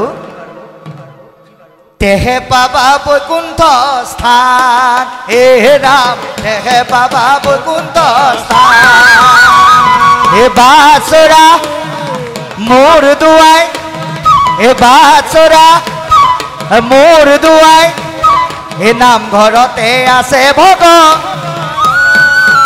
ভাগৱত পঢ়িবা ভকতি কৰিবা তেহে পাবা বৈকুণ্ঠত হে ৰাম তেহে পাবা ৰাম মুক্তিটো নিস্পৃহ যিটো সেহি ভকতক নমো মুক্তিটো নিস্পৃহ যিটো সেহি ভকতক নমো ৰসময় মাগো হ'ব অতি সমস্ত মস্তক মৰি নীৰৱ ভটৰ ভূষ ভজো হেন দেৱ যদুপতি ৰাম দেৱদান দেৱ যদুপতি বাৎসৰা মোৰ দুৱাই সোমাই আহা বাৎসৰা বাৎসৰা মোৰ দুৱাই সোমাই আহা নামঘৰতে আছে ভাগৱত পঢ়িবা ভকতি কৰিবা তেহে পাবা বৈকুণ্ঠ স্থান তেহে পাবা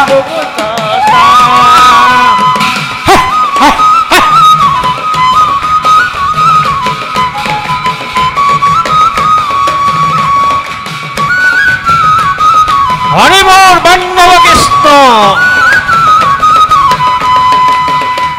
এ যাৰ ৰাম কৃষ্ণ নাম নামে ভৱ সিন্ধু তৰি যাৰ ৰাম কৃষ্ণ নাম নামে ভৱ সিন্ধু তৰি গাৱে পৰ পৰ পাপী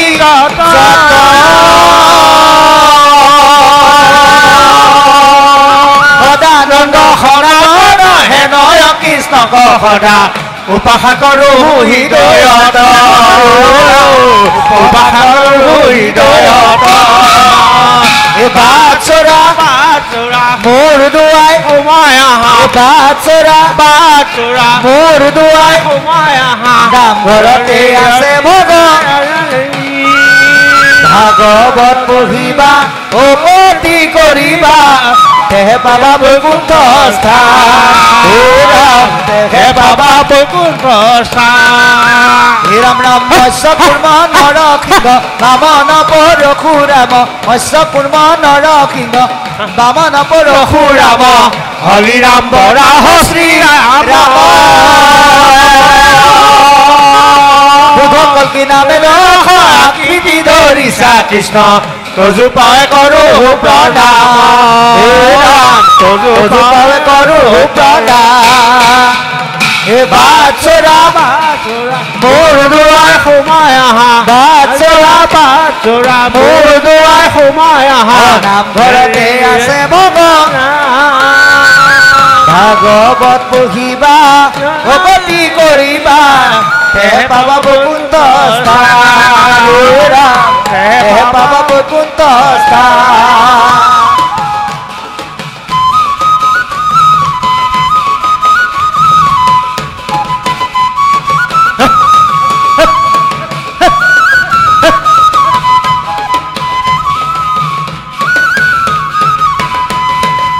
হে ৰাম ৰাম মৎস্য কুৰ্ম নৰসিংহ বামন পৰশুৰাম মৎস্য কুৰ্ম নৰসিংহ বামন পৰশুৰাম হৰি ৰাম বৰাহ শ্ৰীৰাম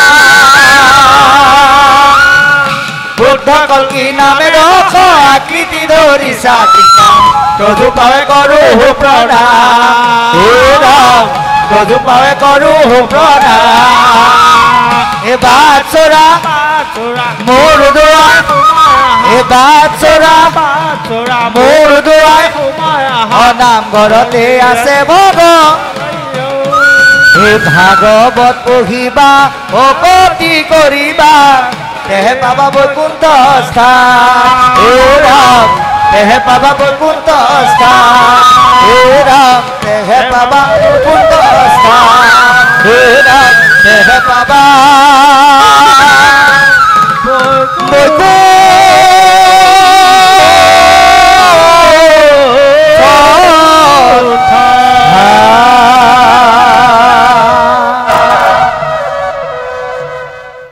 এতিয়া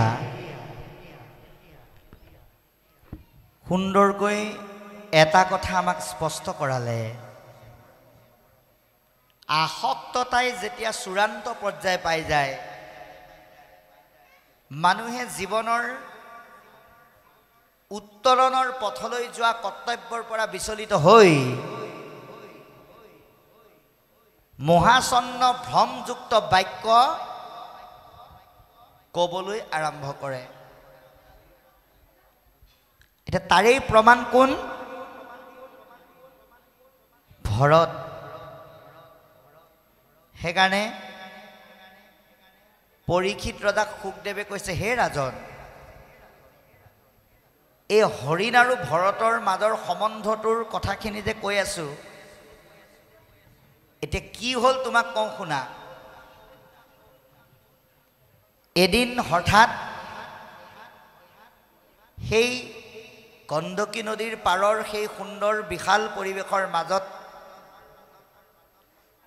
ভৰতৰ আনন্দ বহাই থকা হৰিণটো নাইকিয়া হ'ল আৰু ভৰতে ব্যাকুলিত হৈ কান্দি কান্দি হৰিণক বিচাৰিবলৈ আৰম্ভ কৰিলে আৰু নিজকে নিজে আক্ষেপ কৰিছে কি বুলি মাতৃও মৰিল বান্ধৱে তেজিল সেই হৰিণটোৰ মাকো মৰিল বন্ধু বান্ধৱৰো কোনো লগ নাপালে আৰু মই যদিও তাক ৰক্ষণাবেক্ষণ দি নিজৰ পোৱালিৰ দৰে ৰাখিছিলোঁ কিন্তু লাহে লাহে যেন মই তাৰ প্ৰতি চাগে মই কিবা পিঠি দিলোঁ মই তাক যেন মৰম স্নেহত ক'ৰবাত অভাৱ অনুভৱ কৰালোঁ সেই কথা উপলব্ধি কৰি মোৰ দৰে এজন কপতিৰ লগত মোক কেলে থাকিব সেইকাৰণে সি মোৰ পৰা আঁতৰ হৈ গুচি গ'ল বুলি ভৰতে কান্দিবলৈ ধৰিলে আমি আগতেই কৈছোঁ আমাৰ উদ্ধৱক পৰামৰ্শ দিওঁতে ভগৱন্তই কৈছে কুকুৰ শ্ৰীগাল গদৰ ভৰু আত্মা ৰাম জানিয়া সবাকু পৰি কৰিবা প্ৰণাম কুকুৰ শিয়াল গাধকে আদি কৰি যিমানবিলাক ইতৰ প্ৰাণী আছে সকলো পৰমাত্মাৰ অংশ জীৱ কিন্তু সেই বুলি কোনোবা এজন আলহীৰ লগত যদি এটা পোহনীয়া কুকুৰ যায় গৃহস্থ হৈ পেলাই আপুনি আলহীক আজি মুৰগীহে তীৰ্থটো অধিক এনেকৈ অকুৰে ভগৱন্তক স্তুতি কৰি গোৱা প্ৰাৰ্থনাৰ দৰে যদি আপুনি কুকুৰটোকো গাবলৈ যায় সি হয়তো আপোনাক সেই সেৱাটোৰ মূল্য নিদিব সেইকাৰণে মহাপুৰুষে তাত এটা শব্দ লগাই দিলে জানিয়া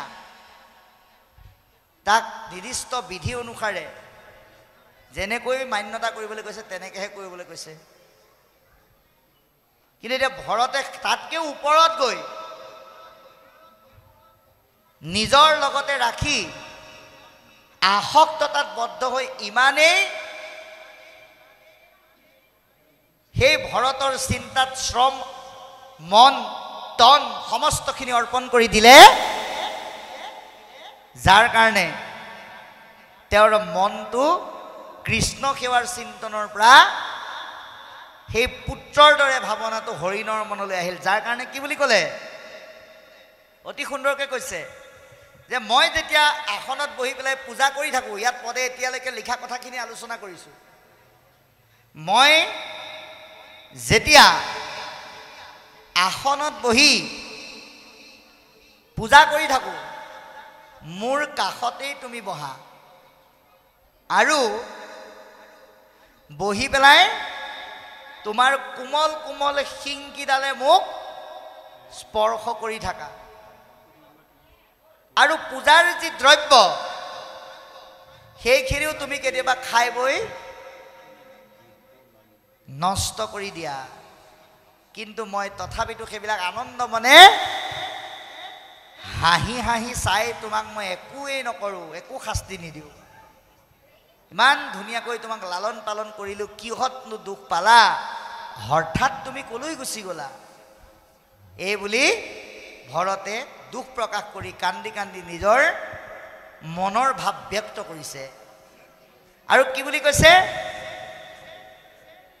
বাঘ সিংহ শিয়াল আদি অপকাৰী জন্তুবিলাক এই অৰণ্যত ভৰি আছে, তাৰ এটা জন্তুৱে যদি তোমাক খাই পেলায় তেতিয়াহ'লে তোমাৰ মৃত্যু হ'ব।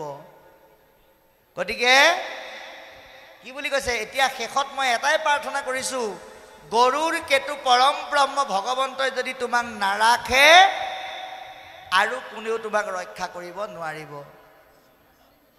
বিপদ আপদ আনন্দ বিষাদৰ সকলো কৰ্মৰ মহামংগলৰ গুৰিয়ে হ'ল হৰি।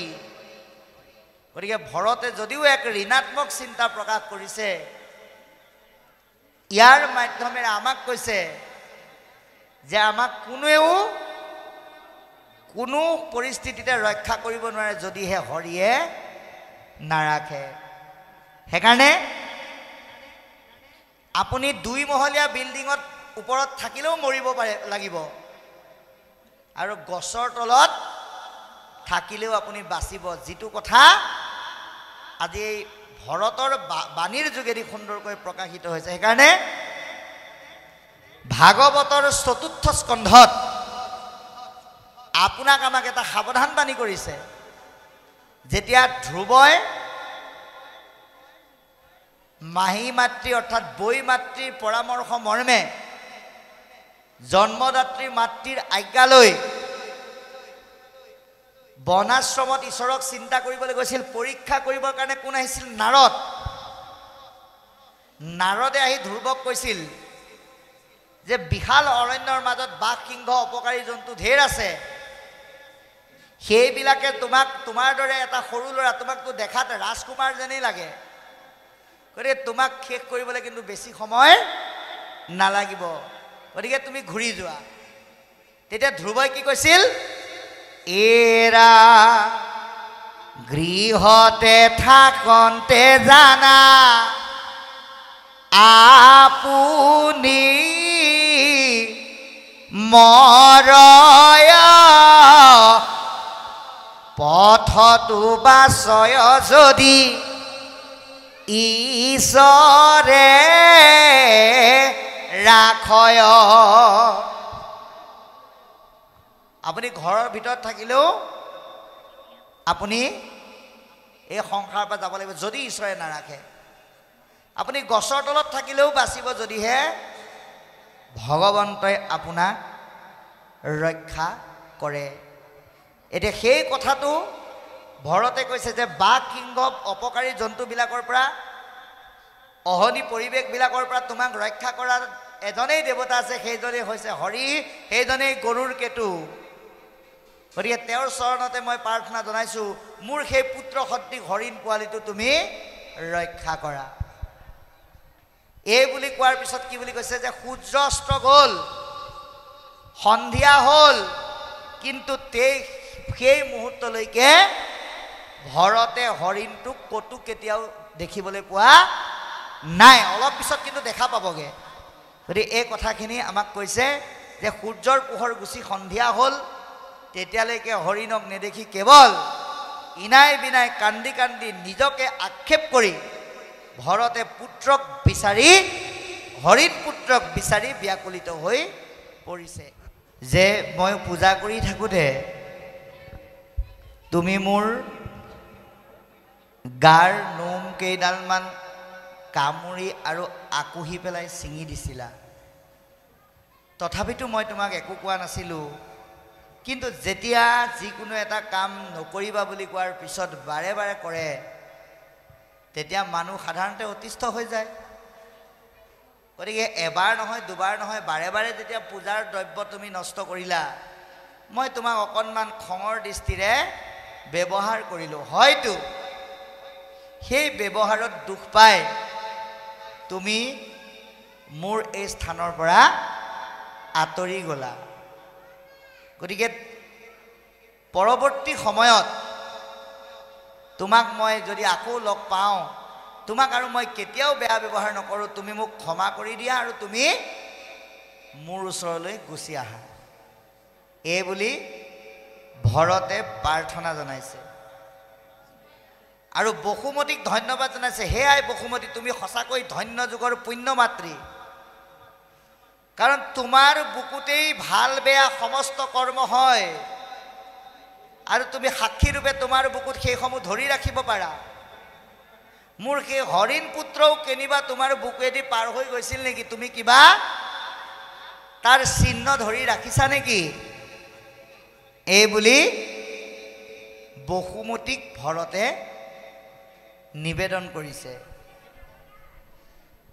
আৰু ঠিক তেনে সময়তে কি হ'ল, সুন্দৰ আকাশত চন্দ্ৰৰ জ্যোতিয়ে জ্যোতিষ্মন্ত কৰি সমস্ত পৰিৱেশ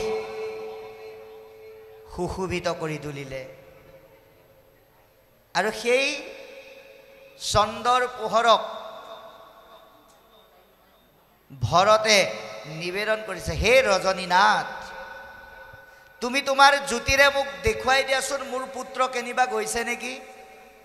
তোমাৰ পোহৰতে বসুমতীৰ চিহ্নৰ মাজত সেই খোজৰ চিহ্ন চাই চাই মই মোৰ পুত্ৰৰ সন্ধান কৰিব বিচাৰোঁ। মোৰ সেই ৰাজকুমাৰ পুত্ৰ কলৈ গুচি গ'ল মই বিচাৰি হাহাকাৰ কৰি ফুৰিছোঁ। গতিকে এই বুলি কান্দিবলৈ আৰম্ভ কৰিলে। অৱশেষত কান্দি কান্দি কি হৈ গ'ল? সংজ্ঞাহীন হৈ গ'ল বুলি কৈছে, অচেতন হৈ গ'ল। পুনৰ সংজ্ঞা ঘূৰাই পাই কিছু সময়ৰ পিছতেই হৰিণ পুত্ৰক তেওঁ পুনৰ দেখা পালে আৰু লগে লগে তেওঁ পালোঁ পালোঁ বুলি আনন্দত চিঞৰি উঠিছে, আলিংগন কৰিছে, চুম্বন কৰিছে, ঘঁহি পিহি ধুৱাই আগতকৈও আৰু অধিক দুগুণ উৎসাহেৰে পুত্ৰক লালন পালন কৰিব লাগিল। এইটো আমাক কিয় দেখুৱাইছে? যে ঋষভ ঈশ্বৰৰ পুত্ৰ ভৰত ইমান এজন গুণী জ্ঞানী ব্যক্তি, সেইজন ব্যক্তিৰ মাধ্যমেৰে কলিকালৰ লোকসকলক কৈছে, হেৰা জীৱশ্ৰেষ্ঠ মানৱ, সাৱধান,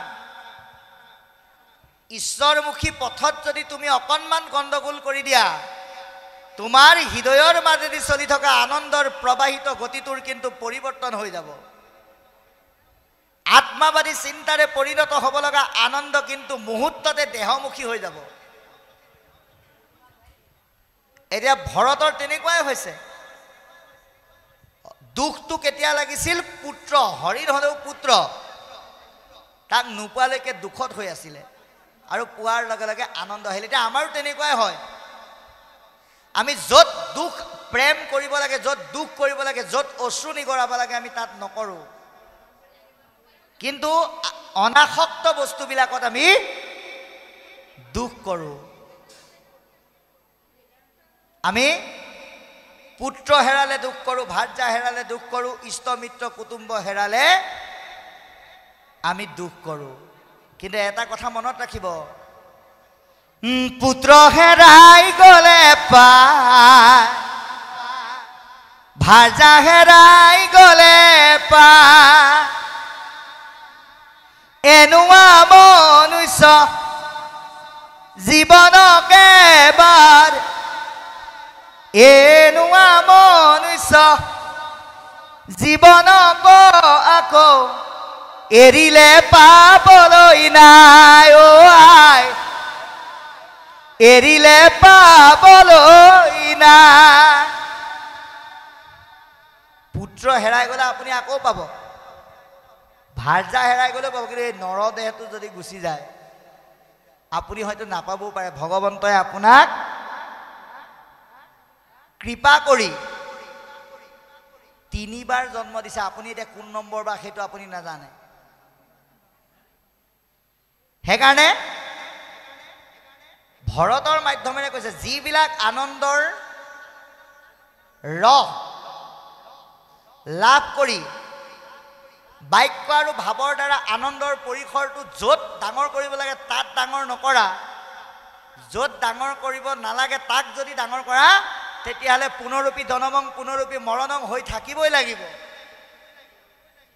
এতিয়া আমাৰ আনন্দ দুটা, এটা হ'ল আত্মাবাদী চিন্তাযুক্ত আনন্দ, এটা হ'ল দেহমুখী চিন্তাযুক্ত আনন্দ। এতিয়া ভৰতে কিহত লাগি আছে? দেহমুখী চিন্তাযুক্ত আনন্দত লাগি আছে। সেই আনন্দত ডাঙৰ কৰিবৰ কাৰণে তেওঁ কি কি সাৰ পানী যোগাইছে? কাম, লোভ, মোহ, এই 3টা উপাদান সাৰ পানী হিচাপে দি সেই আনন্দৰ প্ৰবাহিত গতিটো বহল আৰু ডাঙৰ কৰি আছে। এতিয়া আপুনি আমি কলিযুগৰ জীৱশ্ৰেষ্ঠ মানৱে দেহমুখী আনন্দসমূহক ডাঙৰ কৰিবৰ কাৰণে কি দি আছো? সাৰ পানী, কাম, ক্ৰোধ, লোভ, মোহ, দম্ভ, অহংকাৰ। এই ভাৱনাবিলাকক সাৰ পানী হিচাপে দি দেহমুখী আনন্দবিলাক আমি ডাঙৰ কৰি আছো। কিন্তু আজি ভৰতৰ মাধ্যমেৰে কৈছে নহয়, আত্মামুখী আনন্দক গুৰুত্ব দি সেই আনন্দ বহল আৰু ডাঙৰ কৰিবৰ কাৰণে যিখিনি সাৰ পানী লাগে সেইখিনি দিয়া। সেই সাৰ পানীখিনি কি? সত্য, শৌচ, ক্ষমা, দয়া, নম্ৰতা, ভদ্ৰতা, সহিষ্ণুতা, দাস্যতা।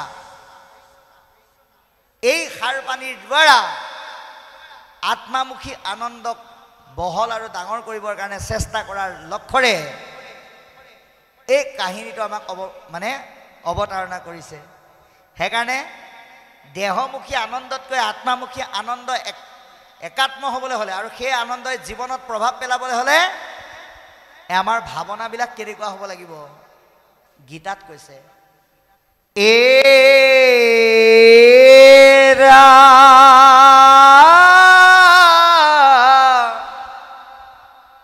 পুত্ৰ উপজিলে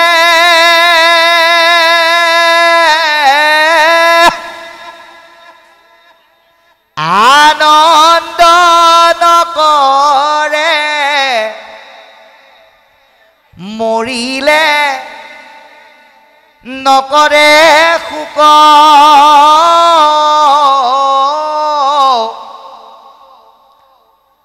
হানি অপমান দুহকো সহায়, পণ্ডিত বুলয় লোক।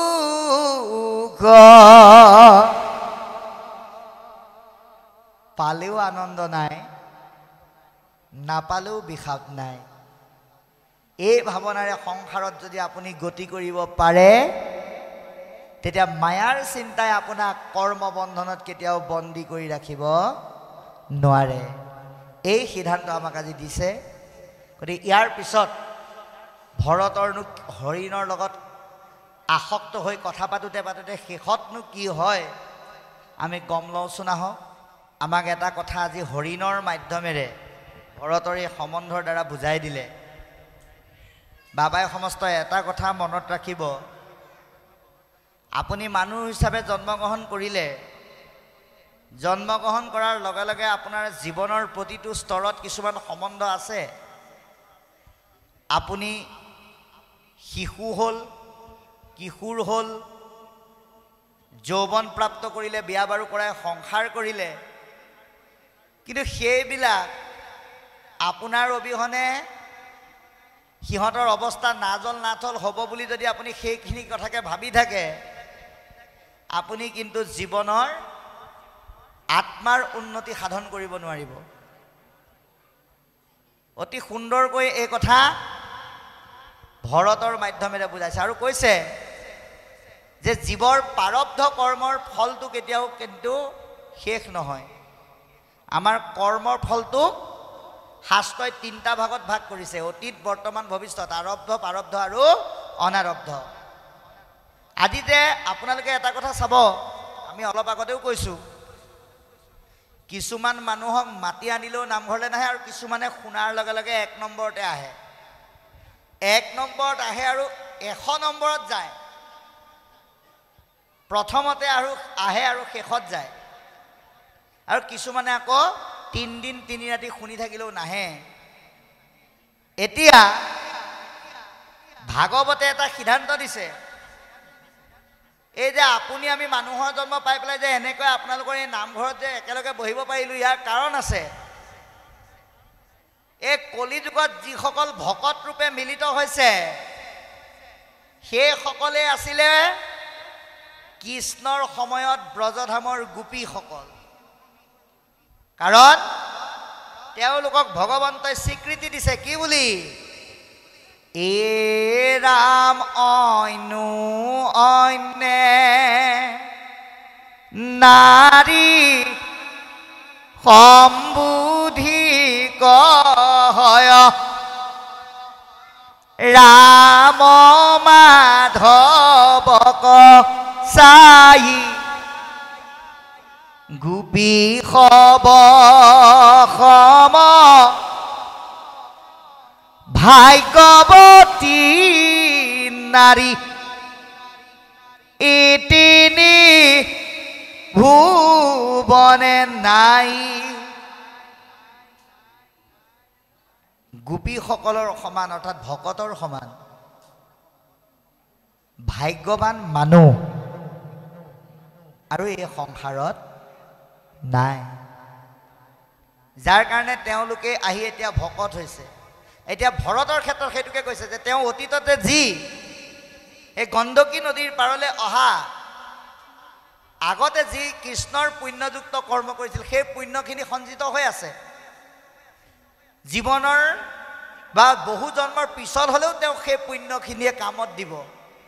কিন্তু তেওঁ এতিয়া এই ঈশ্বৰ চিন্তা কৰিবলৈ আহি পেলাই তেওঁ ভাল বুলি যিটো ভুল কৰিলে, সেই কৰ্মফলৰ পৰা কিন্তু তেওঁ নিস্তাৰ নাপায়। সেইকাৰণে কি বুলি কৈছে যে হৰিণৰ চিন্তাত জীৱনৰ বিয়লি বেলা চিন্তা কৰি ভাবি আছে যে মই যদি এই সংসাৰৰ পৰা গুচি যাওঁ, এই হৰিণটোক কোনে চাব? ই বাঘ, সিংহ, শিয়ালৰ মুখৰ আহাৰ হ'ব, এই বুলি হৰিণটোৰ কথাকে ভাবি থাকিবলৈ ধৰিলে। এতিয়া আপুনি আমিও এটা কথা উপলব্ধি কৰিব লাগিব, গোটেই জীৱনটো বোলে মানুহৰ জীৱনটো পাইছোঁ যেতিয়া প্ৰথমতে খাই বৈ ফূৰ্তি ফাৰ্তা কৰি গ'লে হৰিনাম পিছতো ল'ম, আকৌ জানো এই জনম পাম, এই বুলি যদি আপুনি জীৱনৰ বিয়লি বেলালৈকে যদি সংসাৰত আসক্ত হৈ থাকে, তেতিয়াহ'লে গণ্ডগোল হ'ব। সেইকাৰণে কুৰুক্ষেত্ৰ যুদ্ধত যেতিয়া কৌৰৱ কুল সমূলাংশে বিনাশ হ'ল, ধৃতৰাষ্ট্ৰই ভাবিলে মইনো এতিয়া কি কৰিম আৰু, জীয়াই থকা দিনকেইটা আৰু যুধিষ্ঠিৰ ভতিজা হ'লেও মোৰে ল'ৰা, গতিকে তাৰ লগতে থাকিম আৰু বুলি আছে আৰু। তেনেকুৱাতে বিদুৰে তীৰ্থ শেষ কৰি ভকতৰ পৰামৰ্শ মতে হস্তিনাপুৰলৈ গৈছে, কাৰণ ধৃতৰাষ্ট্ৰক উদ্ধাৰ কৰিব লাগিব। গৈ পেলাই দেখিছে ধৃতৰাষ্ট্ৰ যুধিষ্ঠিৰৰ ছত্ৰছায়াতে খাই বৈ জীয়াই আছে। বিদুৰে সুধিলে, দাদা তুমি এতিয়ালৈকে ইয়াতে আছে বোলে, ইয়াত নাথাকিনো ক'ত থাকিম আৰু, চবতো গ'লে আৰু মোক চোৱা মানুহ ইহে আছে, ই ভতিজা হ'লেও মোৰে ল'ৰা। দাদা এতিয়া তুমি মোৰ ল'ৰা বুলি কৈছা, যেতিয়া তোমাৰ দুৰ্যোগত দূষিতজনক বিপদত পেলাই ধন ঘটা দুৰ্যোধন আছিল, তেতিয়া তুমি কি কৈছিলা? বিনা যুদ্ধে কদাপিতু নিধি বহু ভূমি, এই বুলি তুমি অহংকাৰ কৰিছিলা। আৰু এতিয়া হব মৰি যেবে গৈল কৰিলে ক শূন্য, অ বিৰোধক পুত্ৰ বুলি মানি কৰা পুণ্য। মনত ৰাখিবা দাদা, গংগা নদীত পাপ কৰি পেলাই ধুবলৈ যোৱা সকলে দেহৰ পাপহে ধুব পাৰিব, অন্তৰৰ পাপ কিন্তু ধুব নোৱাৰে। তুমি কিয় ইয়াত আছা? ধৃতৰাষ্ট্ৰই একো নামাতিলে। বিদুৰে ক'লে, দাদা মই তোমাক আজি এটা কাহিনী ক'ম, কিন্তু এতিয়া নহয়, চব খোৱাৰ পিছত ৰাতি ক'ম। আৰু তেতিয়া সময়ত ধৃতৰাষ্ট্ৰক ক'লে, দাদা এখন ৰাজ্যত এজন ৰজা আছিল, যুদ্ধত ধন জন ৰাজ্য সকলোবিলাক আনৰ ওচৰত দি দিব লগা হ'ল, তেওঁ পৰাজয় হ'ল। ৰাতিয়ে ৰাজ্যৰ পিছ দুৱাৰেদি পলাবলৈ ধৰোঁতেই 5জনী ডাইনীয়ে তাক ধৰিছে। সি কোনোমতে ডাইনীৰ পৰা হাত সাৰিছে। অলপ দূৰ যোৱাৰ পিছত 2জনী ৰাক্ষসে ধৰিছে, সৰ্ববল প্ৰয়োগ কৰি ৰাক্ষসৰ পৰাও সাৰিছে। গৈ গৈ গৈ এজোপা গছ পালেগৈ, আৰু সেই গছজোপাত সি বগাই বগাই গৈ এটা ডালত বহিল। দেখা পালে 2টা নিগনিয়ে তলফালৰ পৰা গছডাল কুটি আনিছে, আৰু গছডাল যদি পৰে এটা গাঁতত পৰিব, আৰু সেই গাঁতটোত এডাল অজগৰ আছে। গতিকে ওপৰলৈ চাই দেখিলে টিপচী চৰাই এজনীয়ে উঠৰ ওপৰতে মৌ অকণ লৈ আহিছে, আৰু সি ডালত বহি চব কথা বাদ দি মৌ খাবলৈ পাওঁ বুলি উঠ চেলেকিবলৈ লাগিল, জিভা মেলি মেলি। ধৃতৰাষ্ট্ৰই তেতিয়া বিদুৰক কৈছে, ভাইটি এনেকুৱা চূড়ান্ত বিপদত ৰাক্ষসে ধৰিছে, ডাইনীয়ে ধৰিছে, যিজোপা গছত উঠিছে সেইজোপা গছো 2টা নিগনিয়ে কুটিছে, এনেকুৱা ভয়ানক মুহূৰ্তত মৌ চেলেকিবনে? সেইজন মহামূৰ্খ। তেতিয়া বিদুৰে কৈছে, দাদা সেই মূৰ্খটো তুমিয়েই। বোলে কেনেকৈ? চাওক, 5জনী ডাইনীয়ে অকল ধৃতৰাষ্ট্ৰকে নহয়, আপোনাক আমাকো ধৰি আছে। কি কি? কাম, ক্ৰোধ, লোভ, মোহ, অহংকাৰ। এই 5জনী হ'ল ডাইনী। আৰু ৰাক্ষসী 2জনী হৈছে কামনা আৰু বাসনা। আমাৰ বাসনাৰ শেষ নাই আৰু কামনাৰ শেষ নাই, হয় মানে নাতে। তাৰপিছত আমি গৈ গৈ এজোপা গছত বহিছোঁ। এই গছজোপা হ'লে মনুষ্যৰূপী দেহটোক এজোপা বৃক্ষ বুলি কৈছে। আপোনালোকে 10ম স্কন্ধৰ আদি চোৱাত চাব, এই মনুষ্যৰ দেহটোক বৃক্ষ বুলি কৈছে, ইন্দ্ৰিয়বিলাকক শিপা বুলি কৈছে, ধৰ্মাৰ্থ কামমুখ্যক গছৰ ৰস বুলি কৈছে। আৰু এই গছজোপাত পৰি থকা 2টা পক্ষী জীৱ আত্মা আৰু পৰমাত্মা বুলি কৈছে। গতিকে এই মনুষ্যৰূপী বৃক্ষৰ দেহৰূপী ডালটোত আমি বহি আছোঁ, জীৱটো। 2টা নিগনিয়ে কিন্তু তলফালৰ পৰা আমাৰ গছজোপা কুটি আহিছে। নিগনি 2টা হ'ল ফান্দত পেলাইও ধৰিব নোৱাৰে, দিন আৰু ৰাতি। এই 2টা হ'ল নিগনি। আৰু সেই গছজোপা ক'ত পৰিব? এটা গাঁতত পৰিব। সেই গাঁতটোৰ নামে হৈছে মৃত্যু। অজগৰডালৰ নাম হ'ল কালসৰ্প। গতিকে এতিয়া ভাগৱতত এই প্ৰসংগটো অহাৰ কাৰণে আমি কাহিনীটো ক'লোঁ যে ভৰত কালসৰ্পই এতিয়া দাহন কৰিবলৈ আৰু বেছি সময় নাই। তাৰপিছতো তেওঁ কৰিব লাগে হৰি চিন্তা, কৰিছে হৰিণৰ চিন্তা। এতিয়া আপুনি আমিও এনে চিন্তাৰ পৰা নিজক ৰক্ষা কৰি সঠিক চিন্তা কৰিবৰ কাৰণে আমাক প্ৰয়োজনীয় মাধ্যমটো কি বুলি কৈছে? এতিয়া হৰিণে কৰা ভুলটো কি? দুসংগ। আমাৰ সংগটো সৎ হ'ব লাগে বুলি কৈছে। তৃতীয় স্কন্ধ ভাগৱতে সিদ্ধান্ত দিছে, জীৱৰ দূৰ ভেদ পাশ সংগ হয়, কিন্তু দুৰ্জনৰ সংগ এৰিবে লাগয়। সেই সংগ নিতে যদি পৰয় সাধুত মুখ্যৰ দুৱাৰতে বে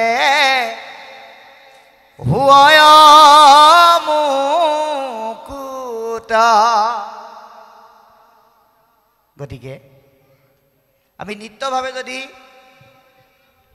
কেৱল আনুষ্ঠানিকতাৰ বুলি নহয়, নিজৰ ঘৰখনত থকা পৰিয়ালৰ লোকসকলেও মিলিত হৈ যদি সাধু সংগৰ পৰিৱেশ সৃষ্টি কৰিব পাৰোঁ, তেতিয়া আপোনাক আমাক জীৱন্ত অৱস্থাত কালসৰ্পই দংশন কৰি মৃত্যুৰ গৰ্তত পেলাব নোৱাৰে। আমি কোৱা নাই, আপোনালোকক গৌৰৱান্বিত কৰা, অসমক মহিমামণ্ডিত কৰা, ভাৰতবৰ্ষক মহান কৰা আৰু বিশ্বক ভগৱন্তমুখী চিন্তাৰ আনন্দত আত্মহাৰা কৰা কৃপালু মাধৱ মহাপুৰুষে কৈছে, জানাসি শ্ৰীৰাম নাম নিজ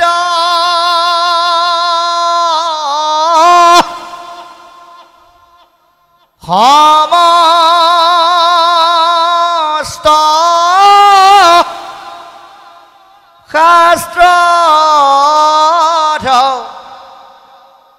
মূল বীজ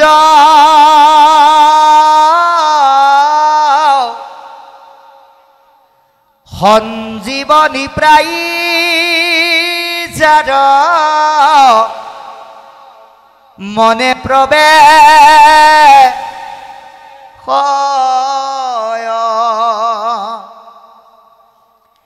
যদি হলা হল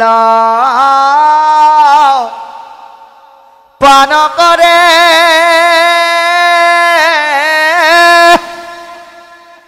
প্ৰলয় বহ্নিত যদি পৰে মৃত্যুৰ মুখত প্ৰৱেশিলে নাই ভয়। এৰা মৃত্যুৰ মুখত প্ৰৱেশিলে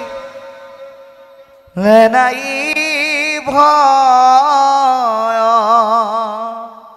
গতিকে কায় বাক্য মনে সুদৃঢ় বিশ্বাসে ভগৱন্তৰ নাম যদি আপুনি আমি ল'ব পাৰোঁ, তে মৃত্যুৰ গৰ্তত পৰিলেও আমাৰ কোনো ভয় নাই। এতিয়া ভৰতে কি কৰিছে, সেই ভয়ৰ পৰা মুক্ত হোৱাৰ ব্যৱস্থাৰ বিপৰীতে ইতৰ প্ৰাণী হৰিণক পুত্ৰৰ আসক্ত কৰি আসক্ত হৈ সেই চিন্তাতে থাকি থাকি তেনেকৈ শেষত তেওঁৰ প্ৰাণ ত্যাগ কৰিলে বুলি আমাক পদবন্ধে এতিয়ালৈকে জনালে। এতিয়া আমি এটা কথা আজি পদবন্ধে গম পালোঁ যে জীৱৰ ঈশ্বৰৰ অৰ্থে কৰা কৰ্ম কেতিয়াও বিথলে নাযায়। এই পূৰ্বতে যিকণ হৰিৰ সেৱাৰ ৰসযুক্ত কৰ্ম কৰিছিল, সেই কৰ্মৰ ফলে তেওঁক অকণমান কামত দিছে বুলি আমাক জনাইছে। অকণমান কৰ্মৰ বিপাকৰ কাৰণে দুঃসংগৰ কবলত পৰি হৰিণত আসক্ত হ'ব লগা হৈছিল যদিও তেওঁ পৰৱৰ্তী জন্মত জাতিস্ম শক্তিৰ যোগেদি সেই সকলোখিনি স্মৰণ কৰিছে। এতিয়া কথা হ'ল বাপাই সমস্ত আমাক শাস্ত্ৰই এটা বৰ ডাঙৰ সিদ্ধান্ত দিলে দ্বিতীয় স্কন্ধ, অন্তকালে হৰি স্মৰে যিটো ভাগ্যৱন্ত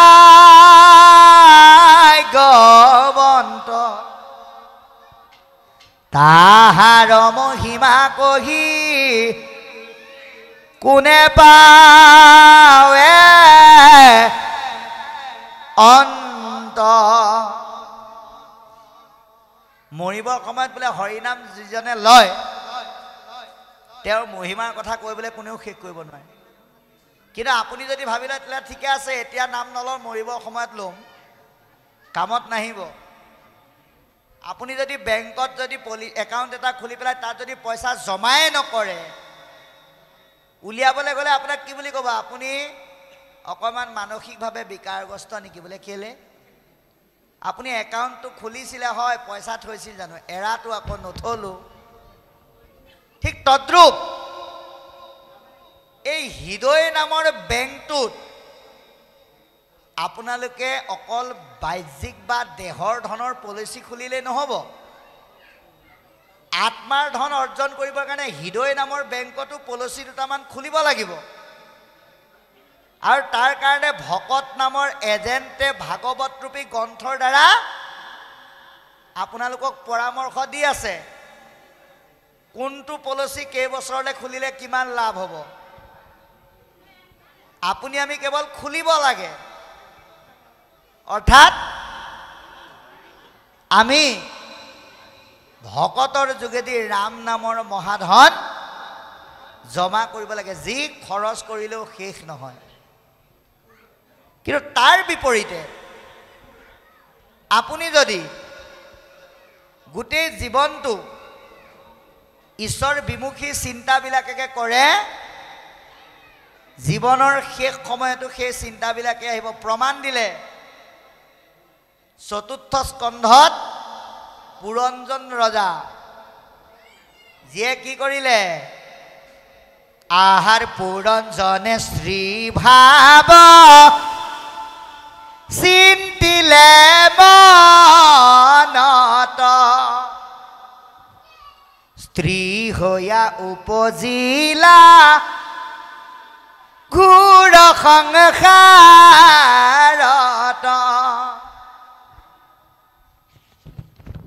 জীৱনৰ শেষত নিজৰ ভাৰ্যাগৰাকীক কোনে চাব বুলি ভবাৰ কাৰণে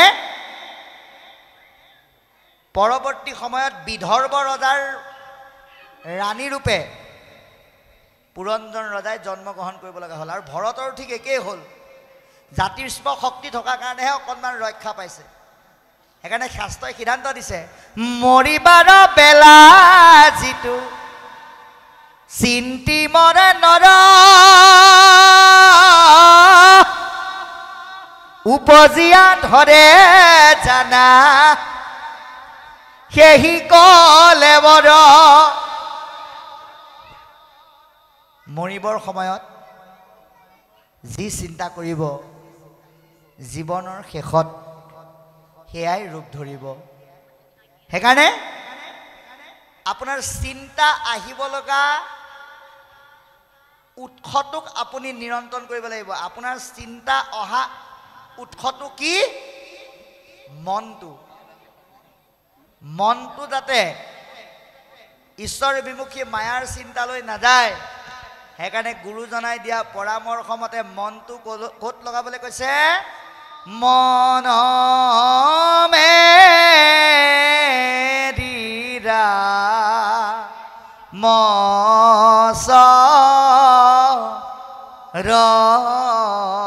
মচৰণেহি লাগু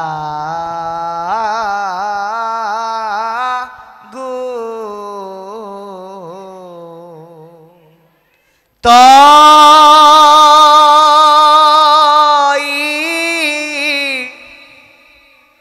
দেখো না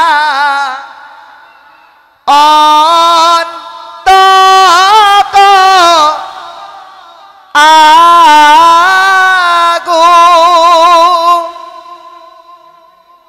মন মেৰিৰা